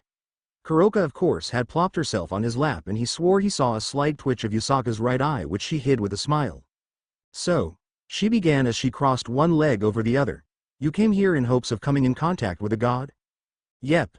We heard you'd be our likeliest chance of coming in contact with them due to your ties with the Shinto pantheon. Yasaka narrowed her eyes at him. And who told you this? As far as she knew, only a select few were aware, mainly the higher-ups from other factions and gods of other pantheons. Oh. You know, someone. He gave an awkward laugh as he looked away. HMPH. Yasaka huffed out in annoyance but didn't intrude further on it. While it's true I have contact with the Shinto pantheon, it is usually them coming by to visit me. I have little say over when it happens. If they feel like it they appear, I don't really have a means of contacting them myself. He frowned. Sasuke did so as well. Oh, that's a shame. A moment of silence followed which was broken by him with an awkward question. Say. Would you mind if we spend the night here? Naruto released a content sigh as he was currently lying inside a bathtub. His body, with the exception of his head and shoulders, was completely submerged underneath the hot water. Yasaka had graciously offered them a room. Well, not really, as he had to practically beg her, but nonetheless, she had allowed them to stay here either for a single night or a few days. That was up to them to decide.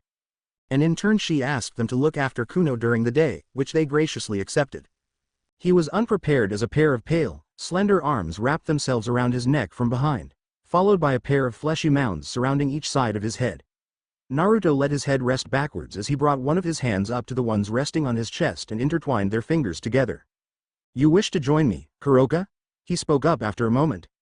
He received no reply, verbally at least, as the sound of clothes hitting the floor reached his ears and the arms around his neck retreated. From the corner of his eye he watched as Kuroka walked over till she stood at the side of the bathtub, his eyes trailing over her naked form as Kuroka merely flashed him a sultry smile as she noticed his gaze. I do indeed, Nya. Lifting up one of her legs and giving Naruto a good view of her clean-shaven lower lips, she stepped inside. A rumbling noise escaping her throat at the feeling of the hot water touching her skin.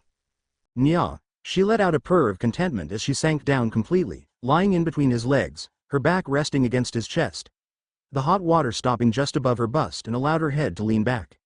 They sat like that for a few minutes, both enjoying the other's presence as Naruto made sure to keep the water temperature up by using Matabi's chakra with a bit of petting and groping.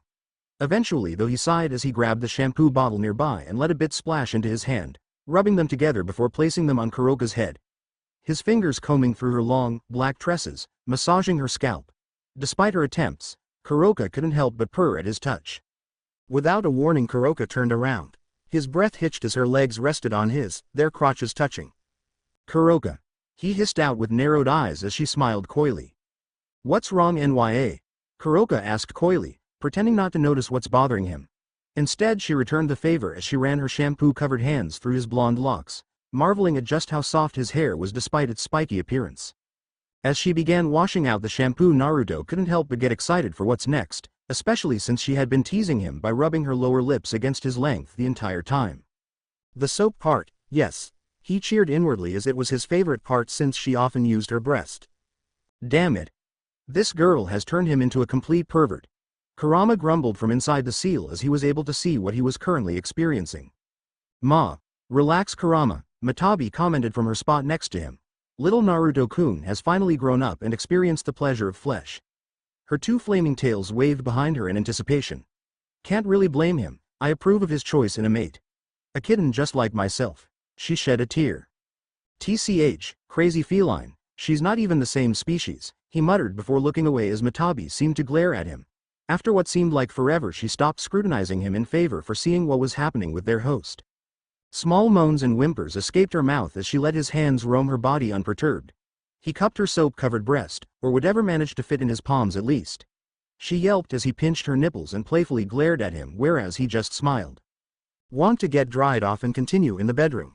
He whispered in her ears that twitched from his warm breath. Yes, Nya. She wanted it, badly. This, foreplay if you could call it, that had gotten her all hot and bothered, and there was only one way to get rid of it.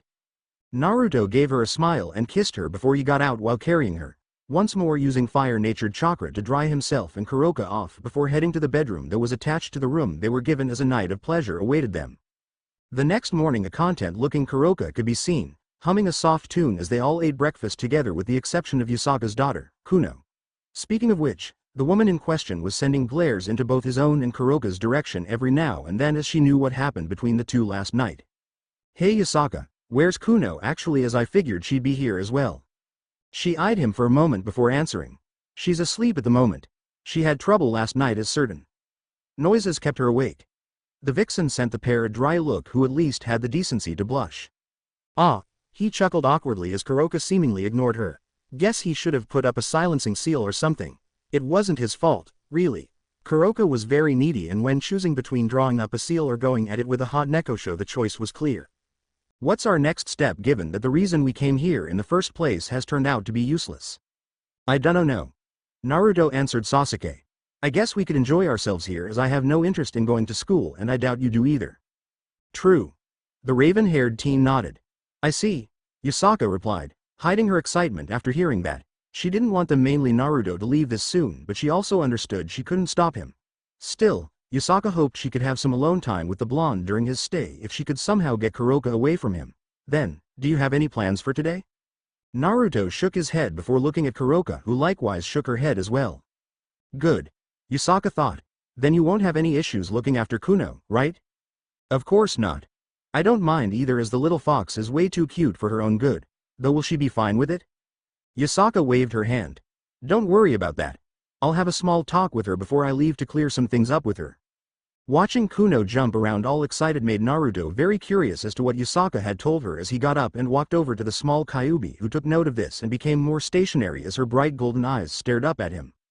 I take it your mother told you I'd be taking care of you while she's gone? A very excited nod came from the young girl. Yes. Okay. So, do you have anything you want to do? I want to explore Kyoto. Mama doesn't let me go by myself and she never has time to go with me. Her ears drooped and so did her tails. Naruto didn't like seeing her upset as he lifted her in his arms, making her cheer as he placed her on his shoulders. Now, none of that, Kuno-chan. Your mother is a very busy woman with a lot of duties to attend. I can tell she really cares about you, a lot, and tries her best. Sorry, she mumbled. Naruto gave a soft chuckle. It's fine. Just know that not everything is as simple as it looks, okay? Despite not seeing her, Naruto could feel her nod due to the slight shifting of her weight. Okay. Good. How about you point where you want to go and I'll follow? Naruto said, knowing how much she wanted to see Kyoto. From the corner of his right eye he saw her point forward, and so started their journey. There were a couple weird looks sent their way, whether it was from those recognizing the girl on his shoulders as Yusaka's daughter and questioning what he was doing with her, or from random passers-by. Naruto didn't let it bother him though, and neither did Kuno. It seemed as she was excited as ever. It was a shame Kuroka wasn't here, as the cat had decided to check out the hot springs she had heard so much about. Oh well, not that he couldn't have fun with the little fox on his shoulders by himself. Okay. It had been a few hours by now, and he and Kuno were exploring the opposite side of Kyoto. It was still quite a shock as he watched humans interact with disguised yokai without any idea. He wondered though, would they act any differently if they would be able to see their animal features? Back when he was younger he was considered a demon by the population of Konoha, and those people should know better. Though some of it was written off due to the whisker marks he had on his cheeks, something no other Jinchuriki before him held. But seeing these humans interact with them without any prejudice caused a slight pang to form within him, which he suppressed. He had already accepted that the third Hokage was a shrewd man who had no problems manipulating a small child into becoming the Hokage of a village that despised your existence until more than a decade later.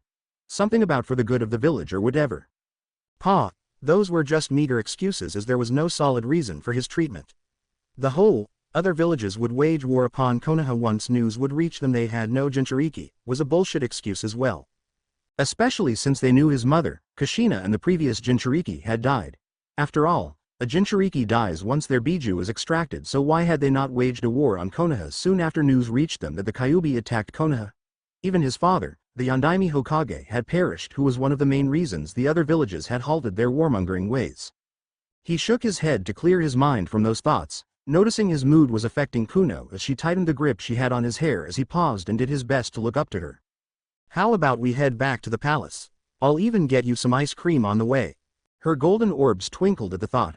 I want ice cream, she told him excitedly, though a bit sad they were already heading back.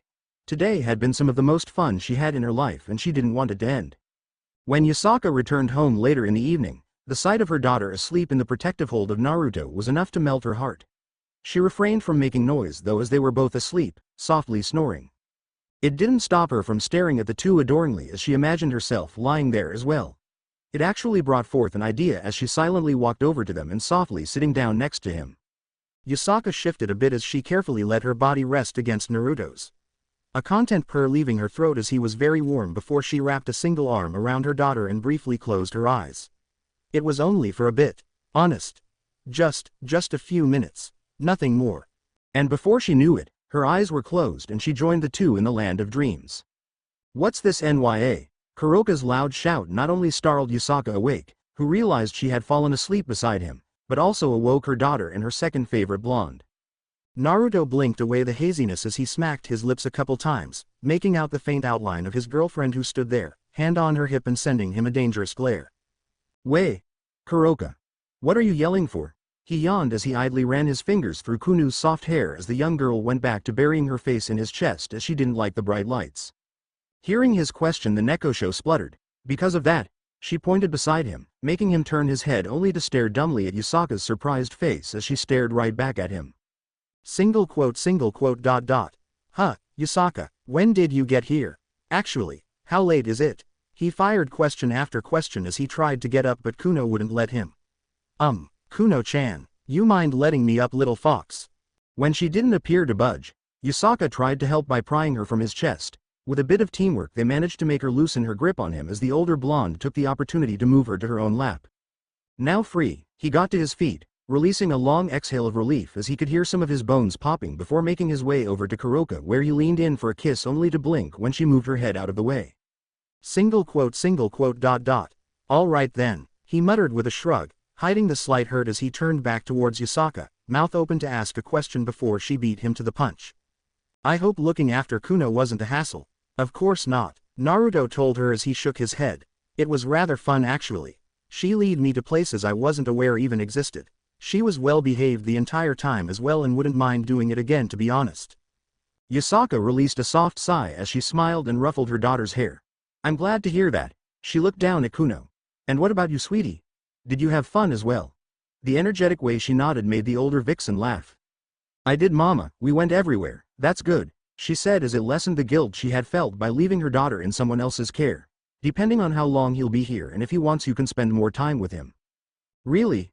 Kunu's head snapped towards her mother, who nodded. Yes, but only if you go and clean yourself as it's been a long day. If you do that I will make your favorite dinner. Okay. Kuno hopped off her lap before making a run to her room in the adjacent bathroom. Letting out a soft chuckle after watching her daughter scurry out of the room, she got to her feet as well while sending her two guests a fond smile. I'm going to prepare dinner. See you two soon. Once Yusaka left, Naruto turned to his Nekosho girlfriend only to pale from the look she sent him and the unsaid command as he hurried back to the couch. He gave a silent prayer as he knew he was in trouble. So, are we good? Naruto asked, a bit hesitant. He was lying in bed with Kuroka, who was facing away from him, which was unusual. He had his arms wrapped around her slim waist in an embrace as he kissed her pale shoulders. He didn't miss her squirming even as she was giving him the silent treatment. A soft growl left his parted lips as he gave her shoulder a small bite. Nya. Kuroka released a soft whimper before she abruptly turned around, giving him her best glare, which wasn't effective due to the pink hue her cheeks held. He met her expressive orbs of molten gold and saw still a bit of anger within them. It was dissipating but not at the rate he hoped. Luckily he knew just the way how as one of his hands slid up to her nape and giving her head a little push so her lips met his. She showed surprise, but as he poured his feelings for her into their lip lock, Kuroka's eyelids fluttered closer as one of her own hands clawed at his back, throwing a leg over his and pressing herself flush against him. When they parted after a minute or two, Kuroka rested her head to his chest and listened to his heartbeat. You're forgiven, Nya. Naruto gave a light chuckle as he rolled them over so he was lying on his back with her now on top of him. I'm glad. He brushed a couple strands of her raven hair back, his fingers brushing against her sensitive ears which twitched. The silent treatment is more effective than I thought. He leaned down and kissed her between her ears. He felt her twin tails coil around his arm as she nuzzled into him. That's good to know. What? No, he protested at her mutter before seeing the corner of her lips curve upwards. I'm kidding, Nya. She giggled at his face. A moment of silence followed, one which was eventually broken when Naruto placed both hands on her hips and stared up at her with a look she was quick to recognize. Now? I mean, do you not want to? Oh no, I do, Nya. She shook her head and began to grind back and forth on his crotch. I still want to repopulate the Nekosho. I really want some kittens of my own, especially after seeing you with Kuno and how good you treat her. Well, he drawled as he tried to focus on her face and not her perfect breast, which were moving in tune with her body. I did promise you and I always keep my promises. So, there's no issue with trying, right? It's also why you insist I finish inside you, not that I mind. But let's just see. It happens when it happens, and there's always your heat, which I recall you saying increased the chances exponentially. It does, Nya, but that's too far off. I had to sit through my last one, which was before I met you, Nya. Here Kuroka's expression morphed into a much more sinful one. Which is why I'll be sure to milk you dry tonight, nyahaha. He sent her a challenging smirk at the confidence displayed, quite sure he could last longer than she did. Though his smirk didn't stay for long as he had to bite down on his lip when she lifted herself up and impaled herself without a warning.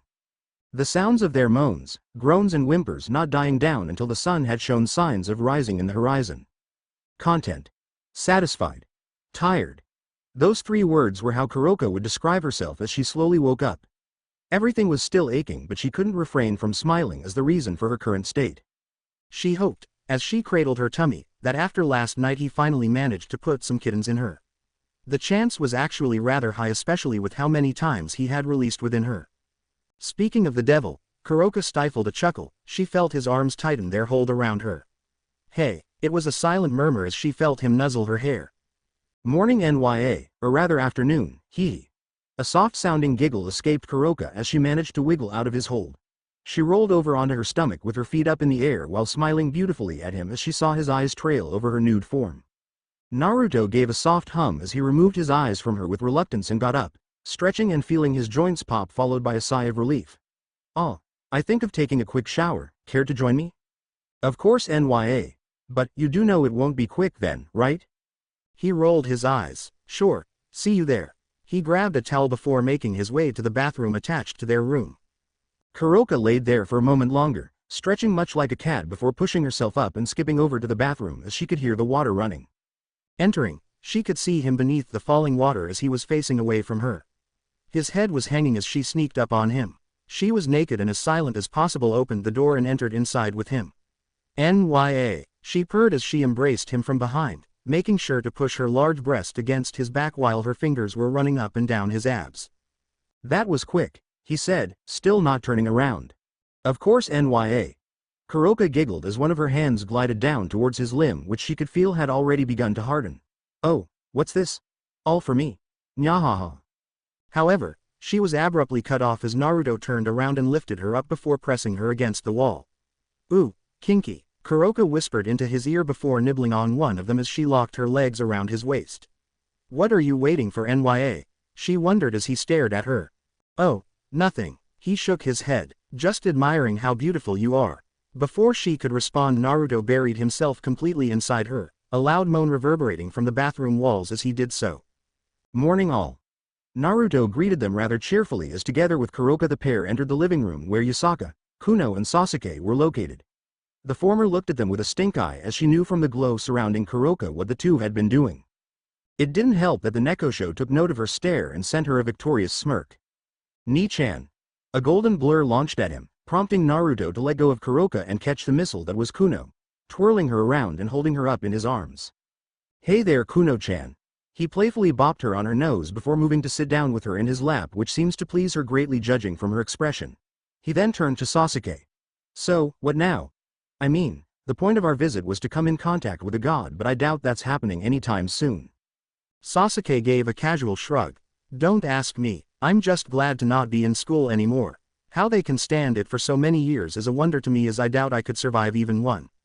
"Yeah, it's even more boring than the classes we had, which is quite a feat."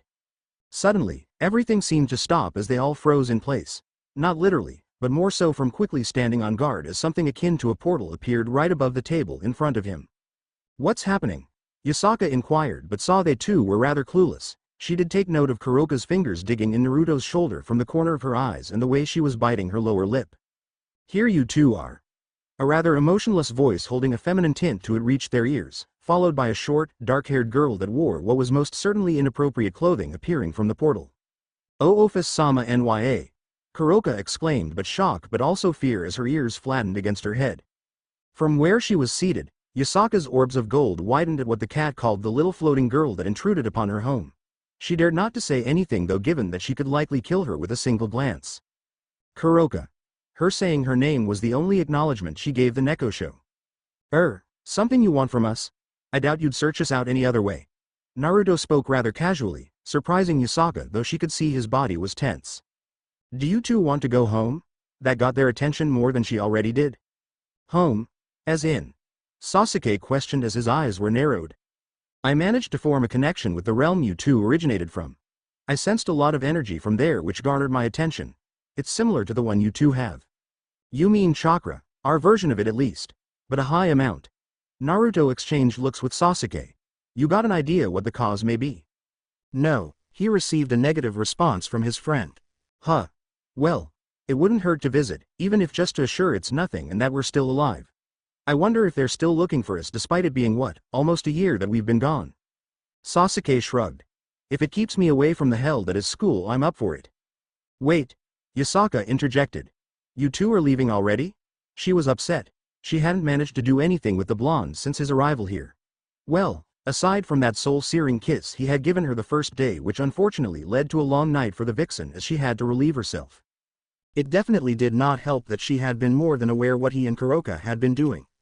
Yeah. While we prefer living here, there are still some people we care about. At least for me, not sure about Sasuke over there.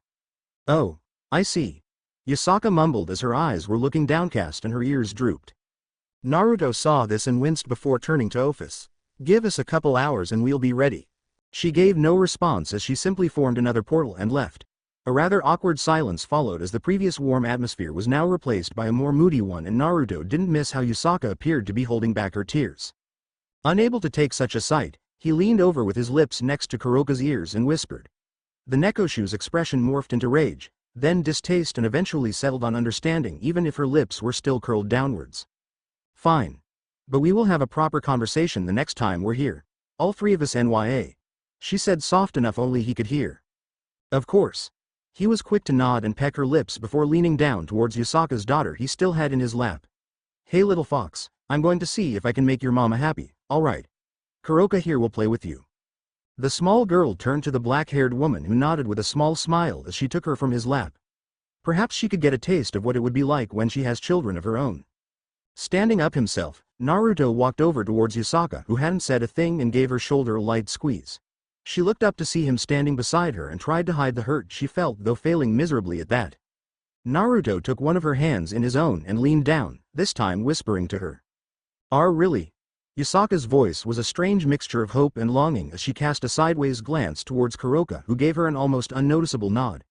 When she saw that, Yasaka wasted no time shooting to her feet and then jumping locking her arms around his neck and her legs around his waist. By now Sasuke had excused himself as he had already seen the signs coming. Kuroka had followed his example as she had no interest in seeing them go at it, and it wasn't mean for Kuno's eyes either. The pair of blondes stared at another for several seconds. Blue meeting gold, both holding a mixture of lust and love for the other as their heads inched closer to another until their lips touched. Immediately Yasaka closed her eyes as she fully immersed herself. Oh, how she missed this. It was even better than the last time they had done this as she deepened the kiss, parting her lips and feeling him do the same as her tongue wormed its way into his mouth where it met resistance. Your room? He managed to ask in between her vicious assault, and Yasaka barely managed to give a nod as she felt her core beginning to moisten as Naruto used a simple body flicker to move the two to the bedroom where they'd continue. For the next 2 hours, the sound of Yasaka's loud moans, Naruto's groans, and their flesh meeting each other filled her bedroom. They were lying in bed. They were both spent, their sweat-coated bodies molding against another as Yasaka laid on top of him. Her eyes were closed, enjoying the caress of his fingers through her hair. That was wonderful. She spoke as she rested her chin on his chest and opened her eyes to meet his. Her golden orbs were soft and looking at him with nothing but unbridled affection as Yasaka kissed his chest. You don't know how much I missed this. Being held like this. Is there really nothing I can do to make you stay a bit longer? She pleaded with him as she clamped down on his length that was still buried deep inside of her. A part of her never wanted him to leave. I do, I'm sorry, but, he added as her expression turned disappointed. I spoke with Kuroka, and when we get back she agreed to have a talk, the three of us about, well, us. Are you serious? Hope shone in her eyes and he gave a nod. Yes. While Kuroka can be selfish, even she can see that this won't work otherwise. Thank you. Yasaka surprised him as she leaned in and almost slammed her mouth to his. You don't know how happy this makes me. I sometimes wished you'd never leave in the first place, but I can share with her. Naruto placed a finger to her lips and silencing her. Wow, hold on, there's nothing concrete just yet. I don't want you to get your hopes up and end up disappointed. I know, but still. Yasaka fumbled over her words as she blinked away more tears that threatened to fall. All these emotions were pouring out of her. Naruto moved to kiss her and put a stop to her mumbling. Yes, I do know, but you can relax. I'm sure that Kuroka's fine with it, if not now then in time. After knowing her for as long as I do, I can say that she wouldn't even have considered it if that wasn't the case. Yasaka gave a soft hum as she buried her face in the crook of his neck. I really hope that's the case. You don't know how long I've been waiting for someone like you to come by after my unfortunate earlier relationship those years back. She referred to the man that was the biological father of Kuno and ended up destroying her almost completely when he ended up wanting nothing to do with her. Trust me, I know. He mused softly and ran a hand up and down her back. As much as I would love staying in this position with you for the rest of the day, I think it's time to head back. Yasaka released a soft whine and tightened her hold on him. At least after we've cleaned ourselves with a long shower. Thoroughly. Feeling completely refreshed after a very long shower that had quickly turned into something more, a very happy Yasaka left her bedroom along with Naruto. She was glowing and her stomach was fluttering as her fingers were interlocked with his. She truly, honest to God, hoped a positive result would come out of their talk when they'd be back. It would give her darling daughter someone to look up to, though a part of Yasaka knew her daughter already did. Together with him they entered the living room where they spotted Kuroka and Kuno, both seated on the sofa and watching television. They saw their ears twitch as they must have heard their footsteps, for they simultaneously turned around. Naruto Nya. Mother, Kuroka and Kuno both exclaimed, the latter shooting to her feet and running towards Yasaka, who leaned down and brought her in her arms. Naruto smiled at the two before leaning over and surprising the young girl as he pecked her on her forehead before moving over to Kuroka. Kuno's eyes followed him and turned to her mother with a questioning look. She smiled down at her daughter before whispering something in her ears, getting her to widen her eyes, but Yasaka stopped her from any potential outburst with a single finger. It's not 100% confirmed yet, so bear with me, alright Masumi? Of course mama. She nodded excitedly as Yasaka let her stand on her own feet and join the other two on the sofa. Where's Sasuke? Naruto asked Kuroka. He went out. Not sure for what and how long, only that he'd be back in time.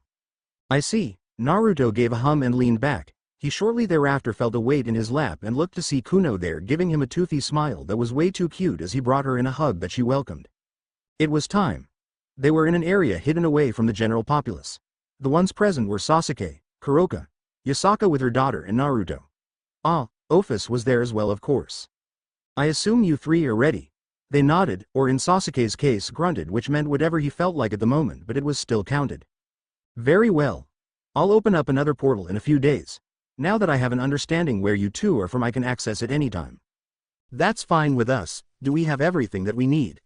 Naruto turned towards Kuroka and his friend. I got nothing Nya. Kuroka chirped as she had thrown herself onto his back. You know me, Sasuke said, and Naruto conceded as the raven-haired shinobi never really needed much even with the two living together. Very minimalistic. Yasaka and Kuno made to move before him. The vixen was clothed in a yellow kimono that was open at her shoulders, and Naruto fought to keep his eyes on her face. Or at least above her chest. Please be careful and return soon. She surprised him as she gently pressed her lips to his. I know, we will. Yasaka-chan. Her cheeks gained a rosy hue from the suffix. He then crouched, Kuroka standing on her own 2 feet as he was before Kuno. He reached into his pocket while motioning for her to hold her hand out as Yasaka looked on. Naruto placed his closed hand over hers before opening it and letting the object fall into her smaller hands. Naruto. Sasuke mumbled upon seeing what it was he had given her. A gift for you, Kuno-chan. It's the necklace of the first Hokage, a very important person where Sasuke and I are from. It was given to me and now I give it to you. Keep good care of it, as it's said to be worth. I think Tsunade said around 3 mountains of gold if I were to sell it. He missed the way Yasaka and Kuroka's eyes threatened to pop out of their skulls at that information. Are you sure, Naruto-kun? Yasaka asked, as that was a lot of money. Yes, I want her to have it. I even tweaked it a bit. Kuno, channel a bit of chakra towards it. Nodding, the young girl complied as she put up a face of concentration that adorable as the crystal gem began to glow gold. Kuno's own eyes widened for a second before closing as a warm feeling spread through her. Thank you. Kuno flung her arms around his neck before whispering a single word that caused a warmth to surge through him as well. You're welcome, Kuno. He kissed her on her cheek before standing back up and sent Office a nod. A portal formed in the air behind them as Sasuke was the first to enter. Naruto sent the mother-daughter pair a wave accompanied by a warm smile before together with Kuroka he followed after his friend.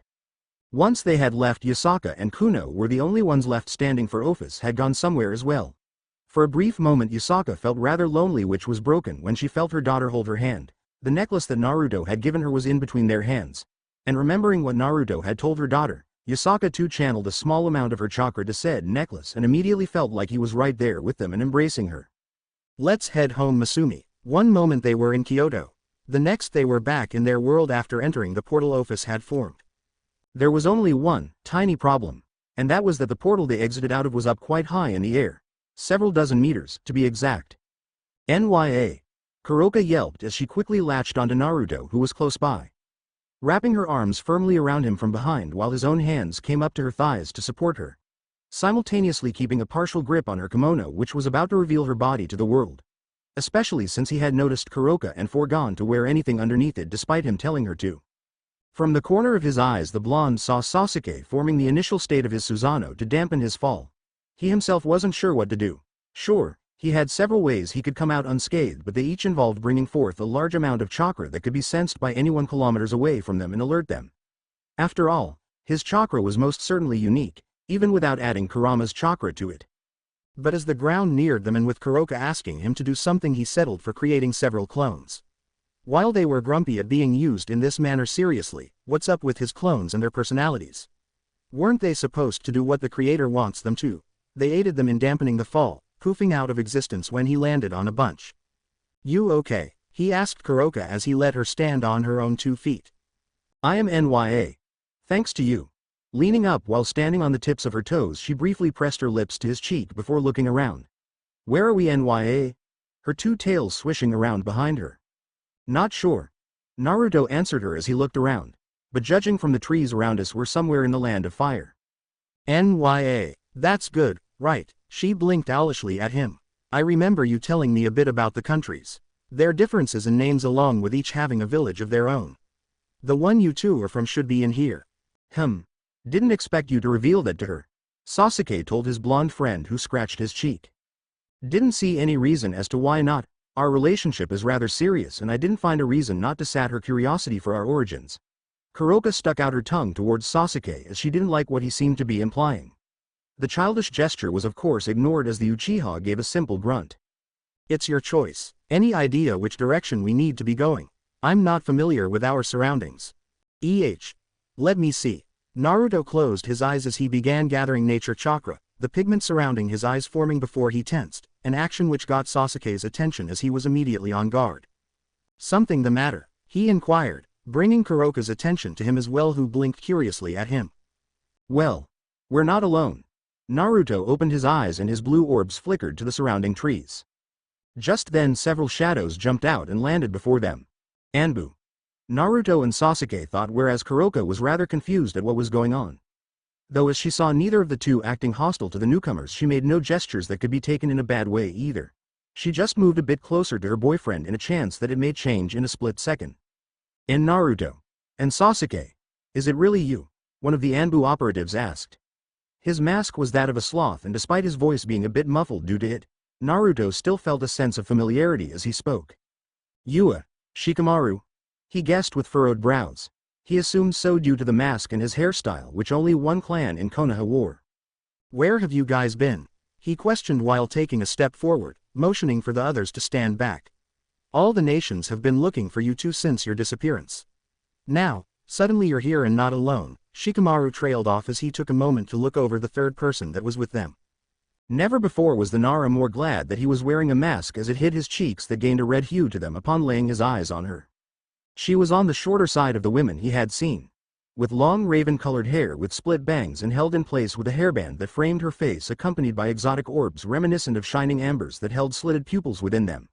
Her outfit was a simple black kimono which was rather revealing, showing off parts of her slender and pale legs. It left her shoulders bare and her breast, enormous as they were on the verge of slipping out. He did his best to quickly avert his eyes as his mind conjured up the image of an angry Tamari. It wasn't until after he cleared his head that he had to do a double take upon noticing the feline ears atop of her head and two black tails swishing behind her. Shikamaru didn't say it out loud, but she was one of the most beautiful women he had seen. The question about who she was and where she came from was still on his mind, as someone with her looks and unique features would be impossible to hide. Who's your friend? He inquired of the blonde as she seemed to be close to him. I'm Kuroka, NYA. The Ravenet introduced herself with almost a bow and forcing her to support her kimono that almost threatened to expose one of her breasts, which jiggled with the movement. Shikamaru idly took note of the interesting verbal tick she had, which seemed rather fitting. She then did something that had his eyes widen behind his mask and knew it was going to cause trouble in Konoha as Kuroka wrapped her arms around Naruto's neck from behind and pressed her lips against his cheek. "And I'm Naruto's girlfriend, NYA. Immediately his gaze shot towards Naruto, who simply nodded in confirmation as he turned to her and wrapped her in his arms. "Indeed you are." He lightly scratched the base of her ears that caused a rumbling noise to rise up from her throat. "Anyway, since you're apparently in Enbu now, you mind escorting the three of us to Konoha? I'm quite sure it's an order on the off chance anyone runs into Sasuke or I." Exchanging glances with his two fellow Anbu operatives before turning back to the trio, he nodded with a sigh. "Fine. We've finished our task. How troublesome you are, Naruto. Literally seen you for a minute or two and already I can feel a headache coming up." With a single hand gesture, Shikamaru's fellow Anbu operators moved behind as they formed a line. Shikamaru was in the front, followed by Naruto with Kuroka, then came Sasuke, and after him were the other two Anbu members. He led them to the edge of the clearing where the forest started and with a simple application of chakra leapt up onto the thick branches of the surrounding trees. Kuroka looked at Naruto expectantly, who playfully rolled his eyes and lowered himself a bit for her to get on his back, her arms quickly finding themselves around his neck as he got a good grip on her thighs, the Nekosho letting her chin rest on his shoulder as he leapt up after Shikamaru, who upon seeing that started hopping over to the next tree. Kuroka enjoyed this method of travel. It was surprisingly fast and she even closed her eyes at the sensation of the wind that ruffled her hair. She also took note that despite the jumps Naruto was making, she didn't take any notice of it themselves, as being carried on his back was really comfortable and not all bumpy. She wasn't sure how long it took them, only that it felt quick as they left the trees and Naruto dropped down onto a wide sand-covered road. A moment of nostalgia filled the blonde as he took in the huge gate leading to Konoha, the place he grew up in. He lightly patted Kuroka's thigh, making her avert her gaze from the tall gate and wall and down at the blonde carrying her. "NYA. You mind getting down? We've arrived." The ears on top of her head twitched and she looked at him like he just told her something strange. "But why NYA? I'm comfortable right here." Kuroka moved her hands down from around his neck to his chest and rubbing it up and down. "Ahem." Shikamaru cleared his throat as it was a bit uncomfortable to watch the two before nudging his head, motioning him to follow. Rolling his eyes, Naruto decided to simply do so with Kuroka still on his back, a victorious smirk on her face, and she leaned down to whisper something into his ear, ending said whisper by giving his earlobe a small bite. I'll keep you to that," he mumbled loud enough only she could hear as they made it past the gates and entered the were two guards seated in a small hut to the side, their heads slumped down, likely asleep. "Is that okay, NYA? Kuroka inquired as she noticed them as well. "That couldn't be good, right?" "Ignore it for now," Shikamaru said, making a mental note to inform the Hokage of it later. "We're heading straight to the Hokage building anyway." Even after being rebuilt since its destruction by Pain, the Hokage Tower remained at the end of the long straight sand road. Kuroka marveled as her orbs of gold flickered left and right, taking it all in. It really was similar to Kyoto. The Yukai-inhabited area, at least, with the wooden buildings. She took note that the main road was mainly for shops as people of all sorts were moving around. Kids running by, and she even noticed shinobi blurring past her on the roofs above them. It was green as well. Trees were all about, in between buildings as far as she could see. Interestingly, it initially seemed no one was noticing them. It wasn't until her ears twitched when catching a mutter. "Hey, aren't they the heroes of world?" I think you're right. What are they doing here? Last I heard is that they were missing." "Who knows? Maybe it has something to do with the Anbu." "And who's she?" They were commenting on her. "No idea. Girlfriend, maybe. She is really beautiful. Interesting choice of clothing though." Muttering similar to those followed them as they made their way to the Hokage building. Amusingly, no one seemed to comment on Kuroka's feline traits despite them being plain out there to see. The Nekosho did not like hiding who she was. Once they finally reached the Hokage building, they entered and immediately continued up the stairs leading to the office itself. The office Naruto once dreamed would be his. Shikamaru knocked on the door leading to the office while announcing his return before opening it. He entered without a moment wasted as Naruto along with Kuroka followed behind him. By now she was standing on her own 2 feet as he had let her down and ignored her pout by keeping his eyes focused on what's in front of him. A good thing, as his expression showed surprised when his blue orbs met the dark gray ones of the current Hokage, which was none other than his old sensei, Kakashi. Was the sound that came out of his mouth. And Naruto, Sasuke as well.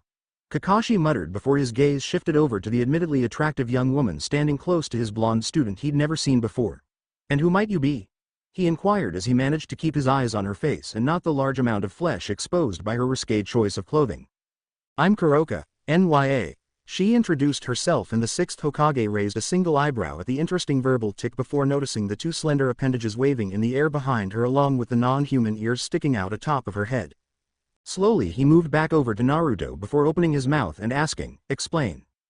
Blinking, Naruto looked at his old sensei, then towards the Anbu in the room and back at him again as he sent him the unspoken requirements. "Anbu, leave us." A part of Shikamaru wanted to protest as Kakashi was likely going to hear all about where they've been and why they just showed up with company. He even thought about coming up with an excuse as that they had to make sure they weren't going to attack the Hokage, only to dismiss it as it was stupid for he wasn't sure there was a shinobi alive capable of taking either of them on, let alone both. So with silent regret he nodded before motioning for his fellow Anbu to follow as he left the office to the four of them. Naruto took the opportunity to sit down on one of the empty chairs.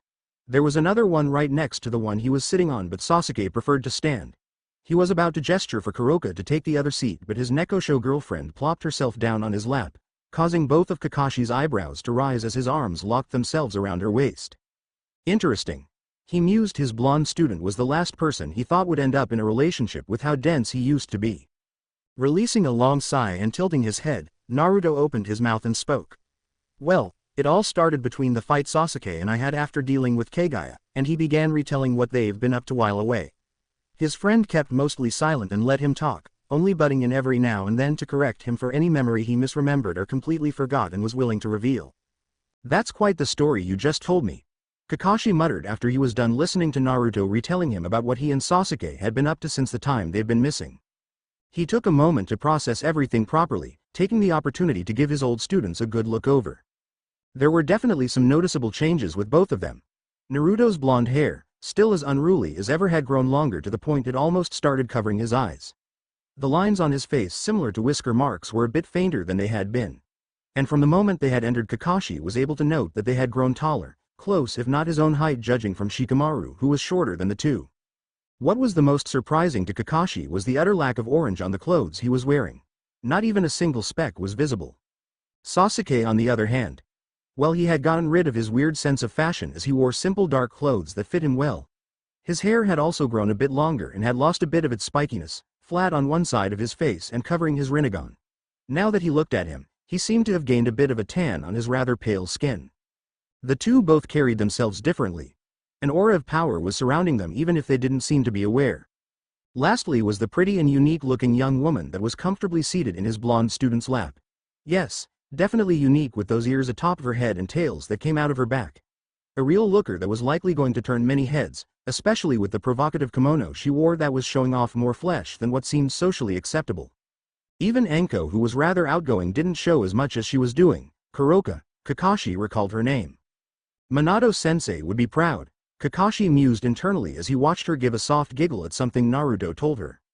Not sure about Kushina though, and he shuddered at what she would do if she was seeing them right now. Mainly because he heard her mumble during the time she was pregnant that he should look for someone like her when he grew up. And, well, Kuroka was not like her. Not at all, as he remembered the redhead being rather tomboyish while Kuroka seemed to flaunt her looks and not care. Based on appearance at least, and what he seemed to note as they hadn't spoken aside from her introducing herself. Though given Naruto liked her, possibly even love, he wasn't sure how far the two have gone. She couldn't be bad. Not with his blonde student being an expert when it came to judging someone's character. It made Kakashi wonder though, as a certain dark blue-haired Hyuga came to mind that was enamored with the blonde. She was going to be devastated when finding out. Either that or flip her shit, even he wasn't sure when it came to her as she was a bit strange. The girl had definitely grown. Plenty of boys, from Konoha or other villages, had tried their luck with her only to be rejected as she, in her own words, "I only have interest in one person and he's not here." So after waiting this long only to see it was too late might push her over the edge. At least Sakura has more luck, Kakashi assumed as he noted only Naruto didn't come back alone. Still, enough mulling around as he intertwined his fingers and asked an important question. "So, what brings you three here? Will you be staying?" "We won't," Naruto responded without missing a beat. Kakashi glanced towards Sasuke since maybe he had a different plan, but judging from the lack of reaction it wasn't the case. "We're mainly here to tie up some loose ends, like letting all of you know we're still alive and well. Doing better than ever, even as I've found what I always wanted.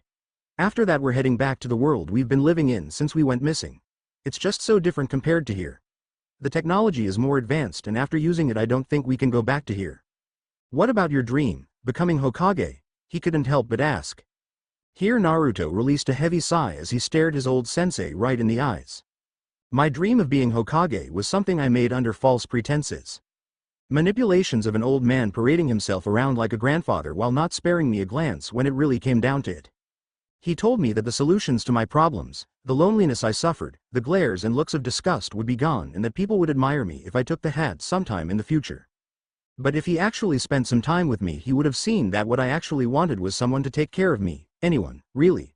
When I was younger it was a parent, the affection of one which I never got to experience, and now that I've gotten older it changed into a different sort of love, one I think I achieved. Naruto felt Kuroka clasp his hand and intertwine their fingers. I see, Kakashi spoke softly as he closed his eyes. You've come a long way, Naruto. Matured so much in a short time. He opened his eyes with a smile. Your parents would be proud of the man you've become. Hey. Naruto gave a light chuckle. It was a given after living with Sasuke for as long as I have. Doubt anyone would stay himself with him as their company. You can also thank my tease of a girlfriend. He leaned forward and pressed his lips to Kuroka's bare shoulder. That reminds me. You got anywhere the three of us can stay? I remember my old apartment being blown to smithereens during Nagato's attack. Along with the rest of Konoha. Not that it would be suited since it was quite old and too small for more than one person. Kakashi furrowed his brows together before something came to mind. Yes, I do actually. For both of you even. After the war the people took it on themselves to build a house for both of you. A thank you for saving the world.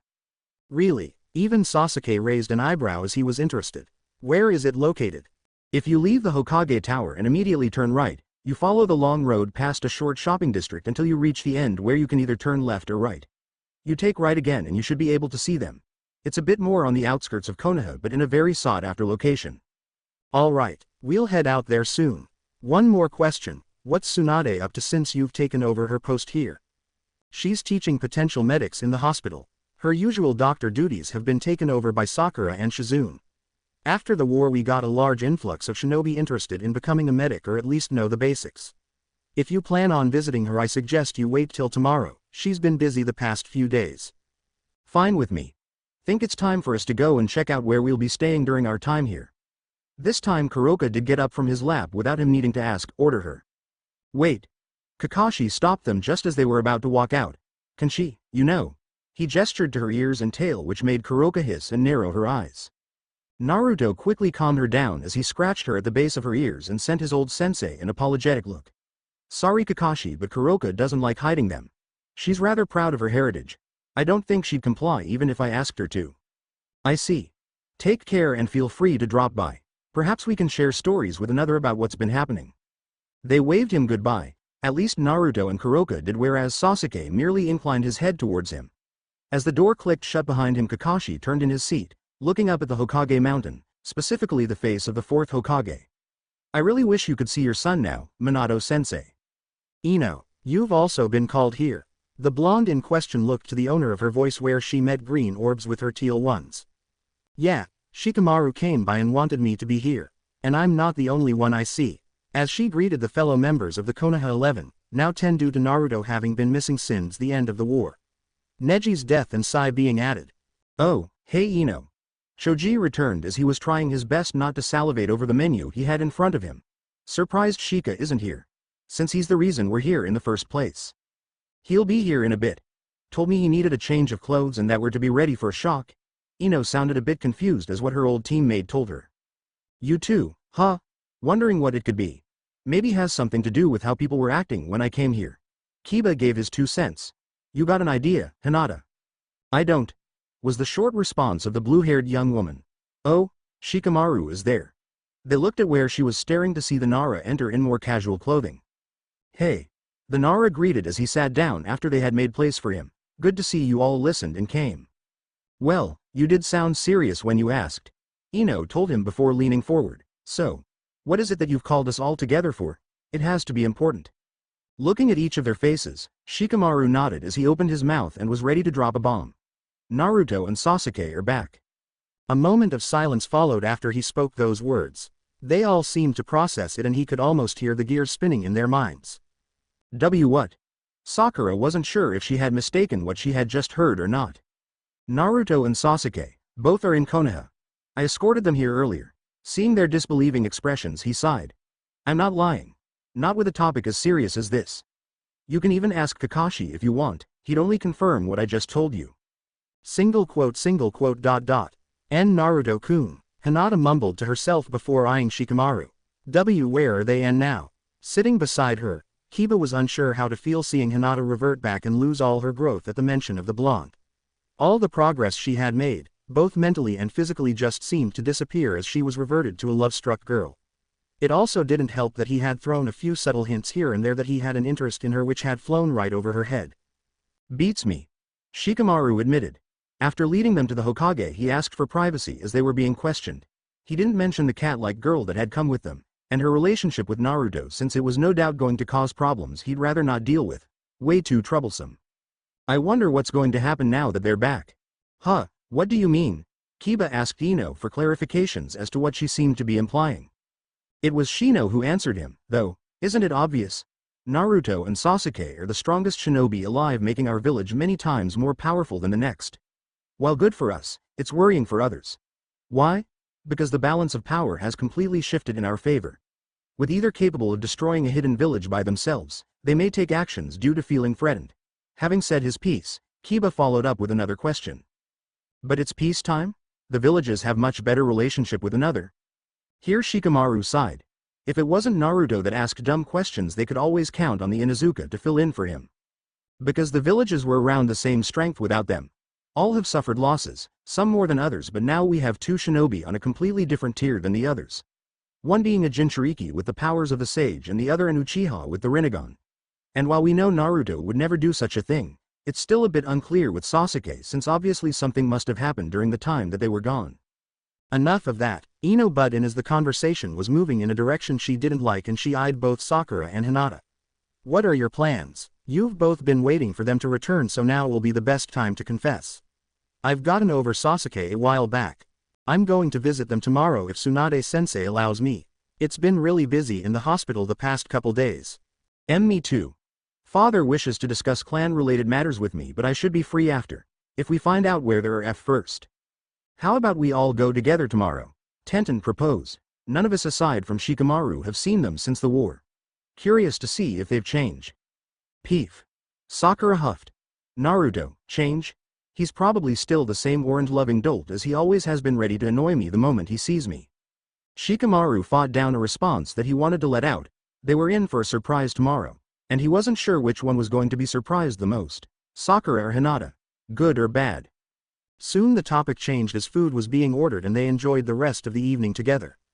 Naruto lied spread eagle on the large but comfortable bed located in the bedroom of a house that was apparently his. It hadn't taken them long to find the location Kakashi had described. It was literally, like he said, just two long roads coming straight out of the Hokage Tower. What was a surprise when arriving here was the size of their homes. Not over the top big like some mansion they had seen in the other world, but definitely larger than the average home that was available in Konoha. They were also close to another, separated only by acres of land that came with each house. Shame they couldn't, or rather weren't going to live here, as it was quite a peaceful area. Oh well. Might as well enjoy it for how long it'll last. He turned his head to the side when a sudden weight joined him on the bed. He was presented with the sight of Kuroka, clad in only a revealing and short black robe which made her somehow more enticing than if she had been naked. It complemented her nekosho features well. Her head came to rest on his chest as she threw one of her arms and legs over his, half resting on the bed and half on him. Something on your mind, NYA? Her golden orbs moved up to meet his. Not really, Naruto responded as he rubbed her back with the arm she was lying on, slipping his hand beneath the robe she wore to make direct contact with her skin. Where'd you find this, by the way? I didn't see it on you, and you're usually naked when we're in bed together. Kuroka let out a soft hum as she traced circles on his chest with her finger. It's a secret, NYA. Oh really? Kuroka was too late to take note of the tone his voice held, as before she knew it he had her on her back, hovering above her while his fingers found their way to the sensitive points he had found she had started tickling her. NYA. Nyahahaha. She let out a boisterous laugh while trying to wiggle out of his hold. Her tails repeatedly smacking into his arm as he didn't seem to relent any time soon. Stop NYA, she begged him. When he still ignored her, Kuroka lashed out as she locked him in place with her arms and legs, molding herself against him as he was forced to stop, the Nekosho taking deep breaths to calm herself down and rolling them over so she was lying on top of him and sending him a mock glare. He. Naruto gave a soft chuckle at the look she sent him, which was quickly washed away when he started petting him. Thankfully her ears were really sensitive. You wouldn't be able to tell from her looks, but Kuroka had quite the physical strength on her, enough to the point he hadn't been able to free himself from her previous hold on him unless he started actively using chakra to supplement his own strength to force himself free. After petting her for a while, Naruto slowly began moving his hands down, softly rubbing her back and continuing until he reached her supple cheeks that were just barely covered by the flimsy night robe she was wearing and squeezing them, which caused a rumbling noise to reach his ears from her throat. Let's go to sleep. I have a feeling tomorrow is going to be a pain. Sleep. She blinked curiously up at him. You aren't interested in doing it here, NYA. Oh, I am. Just not now. I'm actually kind of tired. A hum left her. Fine NYA. I'll keep you to that. Kuroka leaned up for a quick kiss before lying back down on top of him. Good night Naru NYA. Good night to you as well, Kuroka. He returned as he allowed himself to be taken to the land of dreams. Thanks for watch here.